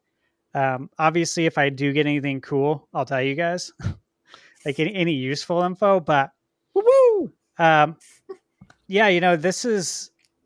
I feel like everything's just right around the corner, and also. What was it? The Oblivion remake? You guys heard about that, right? And that's rumored for April. Is that correct? I don't know when it's Based on rumored the rumor? for, but I'm aware of the rumor of the remake. The only reason I bring it up though also is because you would almost immediately ask if lightning can strike twice there. Skyrim, Switch launch title. Oh, can we get Oblivion again? Can we get Oblivion for Switch 2? Is that a Switch 2 game? I hope so. Another Elder Scrolls? I mean, I like Yeah, I can see Oblivion. it too. I actually like it more than Skyrim. I know I'm in the minority, but I like the side quest better. So I'd love to have that on Nintendo's newest hybrid extravaganza. I love Skyrim, so I'd love to give it a try. Yeah, Sure. and what if they put Link in it too, and they had Yeah. some Nintendo flair? Hmon in chat said that the rumor is saying it's said to be before June. Mm. Before June, May 15th, May Oblivion. 15th, baby. But I could see Oblivion hitting Switch too. Why wouldn't it? Why would you not want to make more money? Because you don't think If that's your reason for existence as a company is to make Yeah. money. because you don't think the money's going to be made. I don't really know. But anyways, this is all just really, really exciting stuff. We're gonna jump over to the Q&A here just for time's sake. I got a few that didn't get marked, so I apologize. sorry. But we will. I'll take blame for it. I had to step away in the middle of the show. I didn't think about But it's cool. I'll get it out here. So we had Taker610 come in here and said 3 effing weeks away, baby. Switch 2. Let's effing go. Hell yeah. Hell yeah. Dude, every week that goes by, baby. Just think Wednesday next week, 2 weeks away. Woo! Right. It's exciting. Think about it. You could actually do it by podcast because it's on a Wednesday. So just count down with us, guys. Count down with us every Wednesday. It's gonna be great. Again, more people excited. Just 3 weeks left, baby. Let's go. It's all excited. Oh, yeah. Excited to see Eric. It's the take calm the before the world's storm. hottest beef jerky. Eric's taking on the world's hottest beef jerky. that Whoa. may cause pain there and there. Yep. there. Wait. Yep. I love how it shows the genital region and it says pain with an arrow pointing to the genitals. For pain. That's the best Oh my part. god. Erica's Spice Lord. This will probably be nothing for him. Oh yeah, getting it open was a pain. That's why the scissors Okay. are out. Yeah, That's what I was kinda wondering I about struggle with it too. Just came to me the April 2nd direct is the day after April Fools. What kind of trolls are we going to get on April 1st? Hold me. Right. Scared. Yeah, lots of jokes are going to be that. No, Nintendo dropped direct today. Yeah, That's a good point. I'm glad Kartkin brought that up. Be prepared for that. yeah, it's gonna happen. Karkon then came back. Said biggest video game merit, easy to make friends. There you go. There you go. Community. Yeah. Cody Dews wanted us to do the switch to Electric Boogaloo. There you go. Demonic Brawler. Hard to believe we got Madden, but Switch did not. Well, to be fair, the Madden on Wii wasn't good. Yeah, it was What are you that talking about? it was What are all you play. talking about? You remember that? That was their gimmick. It's called all play. And Yeah. it's literally on the box for like all the EA sports games. Yeah, that was not good. Just going full screen for this reaction. He's eating both pieces. Now- He's really trying to say you're a bitch That's- when I did this on the stream the other day. No, Is that that's gonna burn your cheating. lips, Eric? No. Okay. You I want a heard third 2 piece at once later? balances it out. I ain't gonna eat it. He's just getting his dinner in. He's gonna eat the third piece. That's awesome. See, Eric's got to maintain his Spice Lord title. I did something spicy he hasn't done, so he's got to do it and do it bigger. This is for me for not reading the damn notes. Not reading the damn up to self punishment. Even though it's not much of a punishment for you. He purposely didn't read the notes so he could eat the jerky tonight. Damn straight. Well, I mean, he had it Sick- beforehand. He you knew. sick son He of knew. a bitch. He do. All right. Pre Metroid Hat said, did a message saying EA Sports, it's in the game. Nah, Wii Sports is in the game. Hell yeah. No, Wii Sports is the game. Oh, that's what it should be right there. A resident troll came in and said, I'm new here. Take it easy, Dad. Just a troll. Hope you're enjoying Applebee's, buddy. Demonic Brawler always reminding us to bring back NFL Blitz and NBA Jam. Have to. Oh yeah, Every week. it's happening. Every week. It'll been be hearing a things. week if we don't get reminded of this every week. Demonic Brawler then also did a super chat. Keep it on screen here. He said Heart Gold and Soul Silver is Pokemon goated. Just wanted that noted out there. Then he said OG Resident Evil on DS was good. And then Taker610 came in here and said, see here, he said, Stash the Trendsetter That's right. Honestly, 3 pieces. It got It's you. warm. Wait. Whoa, it got him. It is warm. It just took 3. Yeah. 1, 3. Ooh, Eric's sweating. I haven't seen him sweat in a while. He said So a to key me, word. He said it's warm. Yeah, warm, not hot. Warm. Yeah. It's warm. warm. You better do the It's do, warm. bro. honestly, I was hoping for a better flavor. Nate gave me a hope for better flavor. It was ruined it. The heat always ruins it when it's Reaper. I haven't had anything Reaper that actually has good flavor. But it's got some teriyaki. I can it did. It's whatever. Let's see. Reggie Fils-Aimé translated from French is beloved son, says Taker 610. Let's see here. Michael Lorenz. I didn't get this one. So when do you think we will get a remake of Ocarina of Time? Do you think they will add content to it? I saw this question come in, and yes, I do think we'll have content added to it. Yeah, I think we talked about this one of the first podcasts. I really believe we'll get the Final Fantasy VII remake treatment in that they're going to add to the game. They're not going to take from it. They're going to add a lot of lore, tons of side quests, more area. I would expect more dungeons to be added. I would. I think if we do this again, we're going to get at least one more dungeon. But I think there's just going to be a lot more to do. It's going to be a way more fleshed out Hyrule. This is the remake to end all remakes is my hope. And as far as when we're going to get it, I truly do think there's a good chance that if we're getting a Zelda remake, which again, logically, it makes the most sense that we'd be getting a remake next, that it would be Ocarina of Time. And then again, I always try and think of what's this story going to be in the movie? Of all the Zelda games, like if you wanted to pull from one of the Zelda game stories, I think this would be a great one to do with young Link and adult Link, and obviously the time travel aspect of it, the sages. I think this would be a really good story to pull from. It's your highest rated video game, not Zelda game. It's literally it's the highest rated game of all time, period, across all consoles. So you'd think maybe that would be the one that you'd want to link up with, pun intended, right? I mean, what better one to link up with than the best game of all time as far as the movie's concerned? And if you're going to do that, you got to introduce it to the newcomers, all the new kids playing Zelda. This is a great time to introduce it on Switch 2. All the old heads will go out and buy a Switch 2 that were on the fence. If Ocarina of Time remakes there, like, this would please so many people. So I could see it coming out for Zelda's 40th, which again, that's next year. And it just makes sense. I think I've been thinking the same thing, and I also think like even we could see it at the Switch 2 Direct, like as a Zelda thing. Like maybe we won't see the next 3D one, but they'll be like, oh, and then this is coming next year.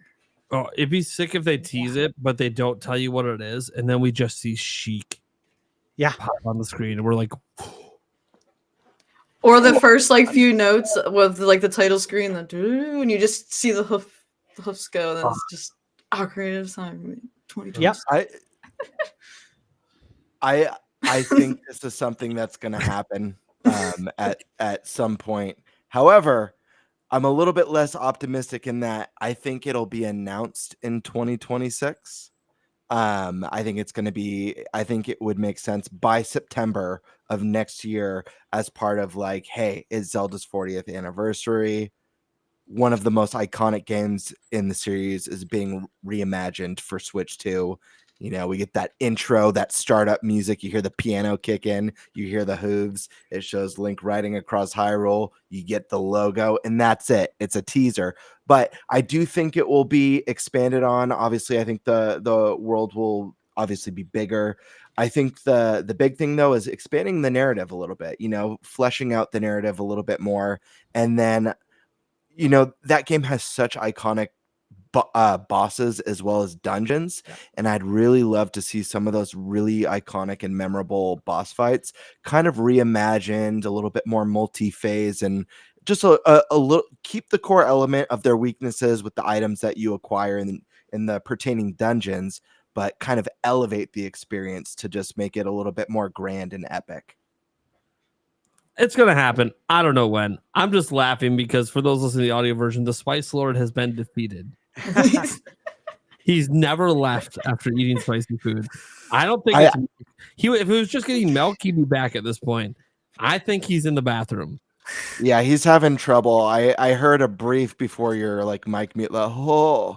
And he's back. He's back. I felt bad because I was laughing while Stash was talking, but all I could hear was Eric. I was trying to listen into the microphone. I knew why you guys were laughing. Yeah, I just heard. I was listening. His sweatshirt is off. He's back. He's breathing. He's got milk. Got milk, buddy? Yeah. Is your body ready now?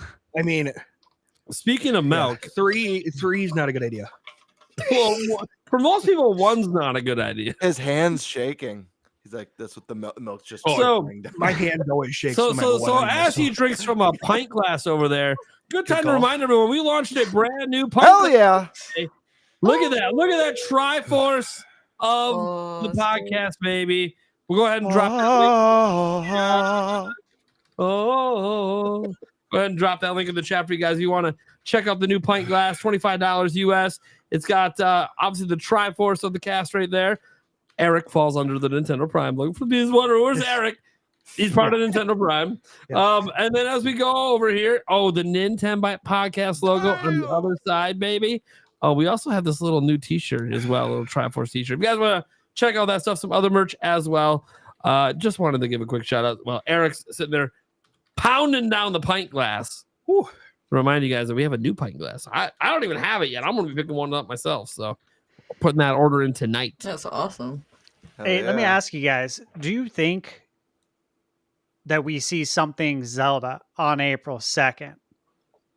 Because yes, I think you have to, because you have all these millions now of Zelda fans. You look at all the millions of copies that sold, and if you don't tell them a new Zelda is coming, I'm sorry, but the average consumer will be like, oh, I guess they're not making Zelda anymore. They'll come to a really stupid conclusion. Riots in the street. I'm sorry, but they will. You have to tell them it's coming. I mean, you guys are dumb. They already said it was coming 2 years ago. What do we do? Yeah, but just, the average consumer will be like, oh, I guess Zelda may not have done very well. I liked it. You have to show them something. Yeah, they don't know Tears of the Kingdom did 20 million. They have no idea. They literally don't, because they don't care about the news.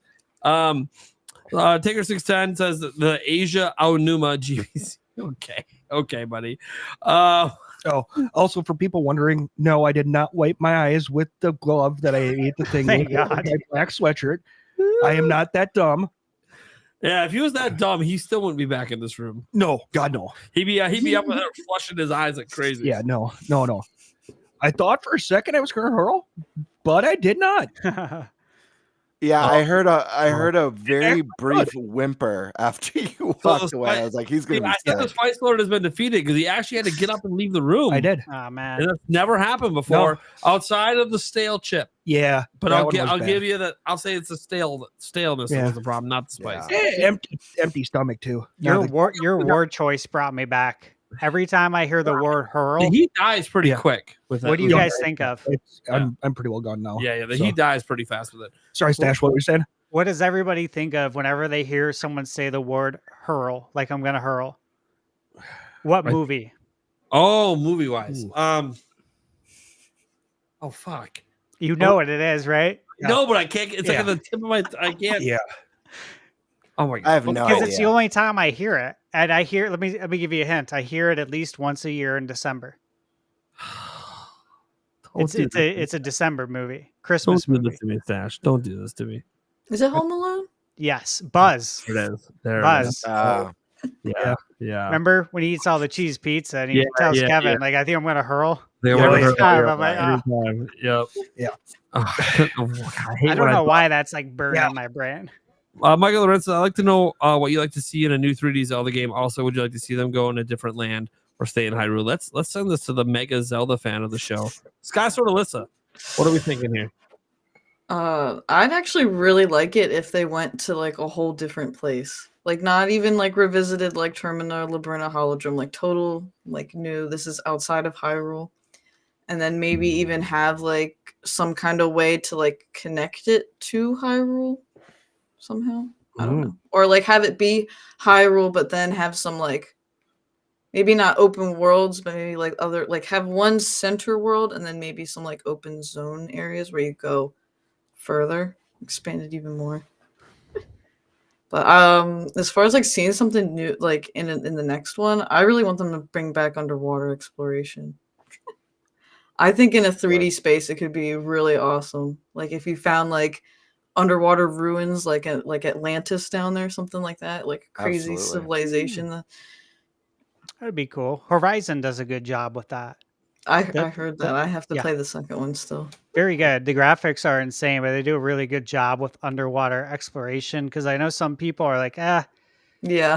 I don't know how much time I want to spend in the water. Because some games make it a task to be underwater, and Yeah. also you're gonna croak, so they don't give you like enough time to explore it. Yeah. But games like Horizon allow you to. So I would like to see Zelda do that. Actually, you know what I want to see? I want to see Light and Dark World for 3D. Mhm. Yeah. Give me that, or give me I love that. time traveling aspect. But Okay. Light and Dark World would be really cool. Mine's a easy two-parter. If my ultimate thing that I would love to see is the sequel we never got, and that was that idea of a sequel to Wind Waker where the ocean is dried up and you're seeing the Hyrule that revealed, and all the land, that everything that was under the ocean. I think the concept of that's really cool. But for me, the first thing that I always get super hyped about when it comes to a new mainline Zelda game is the fact that they always do, unless there's a specific sequel like Tears of the Kingdom, it's always a brand new art style. I always get hyped. I always like, oh, what's the new art style going to look like? Sure. I would Mhm. love them to do something like Okami, where I know they had some impressionist kind of painterly stuff in Skyward Sword, but Okami with like where you really see like the ink and the colors and the brush strokes, something cool like that. That's just so beautiful. Hell yeah. I have that same one. So beautiful. Nice. I love it. But yeah, cool art style. That's what I want. Yeah, for sure. Boo Mini comes in here and says, if they remake Ocarina of Time, will they add more dungeons? I think one. Yeah, I think one is very safe, and I don't know why. Like, I'd like more. I would Yeah, love more, right. but I feel like there's a good chance we get one. They could turn the ice cavern into a dungeon, no problem. Yeah. They could like reimagine that into a full ice dungeon. Or they could just add a whole new section to the map and give me a dungeon. I would love that. That's what I would like. Like, like when they did like Link's Awakening DX, they gave us the color dungeon, right? So like, Sure. I would like to see them just do one. Will they do any at all? I mean, like just getting the remake in general is already like insane. A dream. But hey, if you're gonna do the remake, just that one little extra bit of content, right? Come on, optional even. It's fine. I don't care. You don't have to give me an item in the dungeon. I don't give a shit. Just give me a dungeon. Something. We'll see. Bama Hut, shout out to him. He gifted 5 members earlier to the show. Thank you so much, Bama, for the support. Appreciate you, man. Michael Lorenz says, for the streak. That's right. We hit the streak. Does my button come through for you guys? I take, but we're going streaking! Yes! Love it. Love it. Great show. The hater came back for a moment. Said, "Did you enjoy banning his account, Stash? Did you have fun hitting the button?" Yeah, you know what? I will tell you this. This is the first time I've ever had to use it. So I guess pat yourself on the back for that if you like. But yeah, Number dude. 1. Yeah, he was being very. What kind of comments were you was- put in there? That was let me just say that it was very I guess you could say unprofessional, classless, Don't do that, man. Don't come in my chat and do that shit. What is wrong That's with not- you? That's This not pro- normal for the I- podcast, is it? Because I feel like all the times, Well, here's before I was the a co-host, all the times I've never seen it. I have this person who trolls and hates my content and says a lot of really gross and disgusting stuff, and they keep making new accounts. That's what they did. I So, like, kept now having to ban you're- them all. And the problem is you're associated with me now, so now they're going to keep popping up every Wednesday in your show. Yeah, I mean, it's cool because you know what? I got backup now because I figured out while we were doing this how to assign mods. There you go. Yeah. So There you go. Someone else take care of that hammer every Wednesday. yeah, so thank you to that. But dude, that was crazy. I was like, what is going on? Yeah. I'm like trying to present a PowerPoint and I'm trying to figure out how to ban somebody at the same time. Yeah, this person, they're relentless every stream. Karkun said, for Eric, you did it, man. Did I? Did I? Are you disappointed in yourself having to walk away? Yeah, a little bit. Oh, Maybe try 2 next time, not 3. What? Yeah, that's probably what it was. and there. But here's the Spice Lord. Yeah. Handle it. I mean, I'm fine now. Well, yeah, I know. It doesn't last very long. It really dies. So I had a little comeback the next day in the stomach, but it was fine. Yeah. It was fine. I just gotta stop doing spicy stuff on empty stomachs. Well, I don't know That's why. Okay, pretty you want much an it. empty stomach. Why do you do it? Oh, because Yeah, it was bad. Yeah, Eat a loaf of bread prior. Yes. Even the Spice Lord knows don't do it on an empty stomach, but he thinks he's so. So what happens? He flew too close to the sun, everyone. He didn't learn from Icarus. Yep. Flew too close to the sun. All right, His guys. wings got clipped. Let's go around the room, let people know who we are, what we got going on, and get the hell out of here. Eric. yep, I'm here. There you go. Every That's Wednesday. pretty much it. Sky Sword Alyssa. I'm here on YouTube. I stream Tuesdays, Thursdays, and Sundays. Playing Oh, yeah. the Zelda for a lot of those streams. Game Word Classic. I'm here every Wednesday. 3rd, 4th greatest co-host. We don't know how many co-hosts we have on this show, but we'll figure it out. And check it out. I see Eric's got his logo. Nate's got his logo. I don't know what's going on with Stash Man today. Rebel without a cause over there. I had But- to rep Twilight today. Come on. There, fair enough. But I don't know if you guys know this. Before I had this shirt, I was a complete loser. And people used to call me names like Dunce and Dillhole. But now everything's changed. It saved my marriage. My kids don't hate me anymore.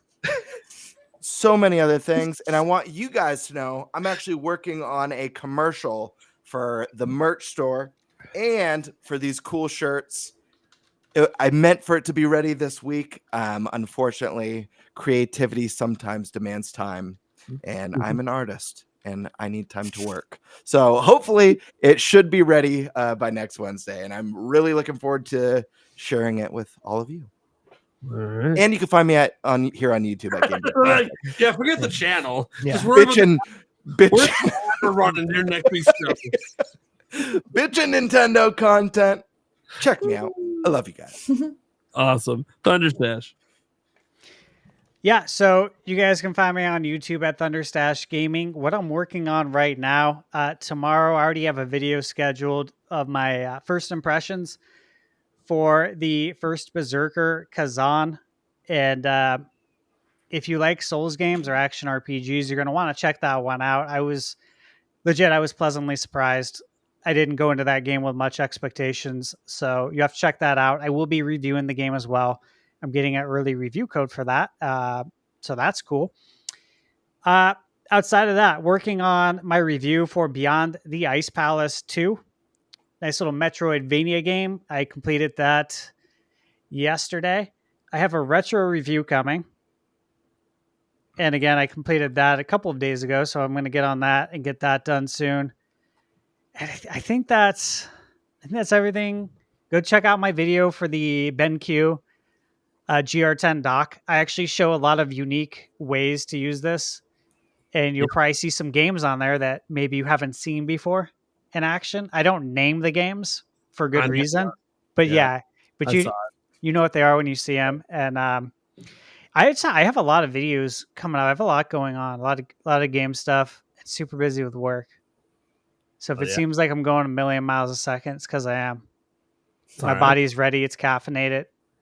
I'm ready to roll. I'm Hell ready yeah. for Switch 2. Hell yeah, dude. Yeah, you guys know what's up. I'm Nintendo Prime. Do daily news videos, lots of it on Switch 2 because, like, what else really matters right now? Xenoblade does matter. I want to be clear for those out there. Xenoblade next week matters. It just doesn't matter for me. But yeah, it's gonna be an awesome time. I already kind of teased during this live show what my video tomorrow is going to probably be about. So there's that. And I just want to note, I just noticed, and it took me all stream to notice, I'm the only one bringing the color to the show. I guess that's just who I am. I bring the flair. I bring the style to the show. Everyone's the black t-shirt. Whoa. I've brought a lot of style to this show, first off. I want to say. He's got the The jackets. The jacket. I've brought the sexy button downs. I've flipped the hair. Look, ever since I But I'm was excited to get some more. I had to make sure I liked it Get some first. more. If I'm gonna make a commercial for this thing, I need to make sure I like it. And guess what? This shirt is great. Before I had this shirt, people used to call me a loser. Here we go. My marriage was in jeopardy. My kids used to hate me. But that's all changed. I'm sorry, Nate. Go ahead. Yeah, I'm really passionate about this shirt. look, so am I. That's what I was saying. When I had to wear the pink one because my whole life I was told real men wear pink. All right. I'm not 40 yet, but maybe I'm He's a man now. a man now. You I guys got my heard it pink here. shirt. I literally only have one pink shirt. I have one salmon shirt that's a button up, but Salmon. this is not salmon. This is pink. Made Okay, with real real men salmon wear fiber. Anyways, Made I from- actually have made lots from of- actual salmon too. I do have the shirt in black, of course, but I have lots of different colors because you know what? I figure someone's got to represent color on the show. Look, you guys are all in black and white. I'm in color, full color over here. This is colorful box art. Look. And this is the gray shirt, so I'm rocking like a monochrome, you know, keeping it monochrome. Yeah, and look, it's got sort of Alyssa can't help that she lost her arm and got replaced with Raru's. You know what happens. All right, guys. Thanks so much for tuning in. You can check out the podcast everywhere podcasts are heard for the audio version. And we have the podcast clips channel as well that has been getting clips at least consistently. Not quite every day, but fairly consistently. We've been getting clips up over there. So go check that out. We'll have a new clip dropping tomorrow. You guys are awesome and epic and amazing. Thank you all for your support. And we'll catch you guys next week. Bye-bye. Later.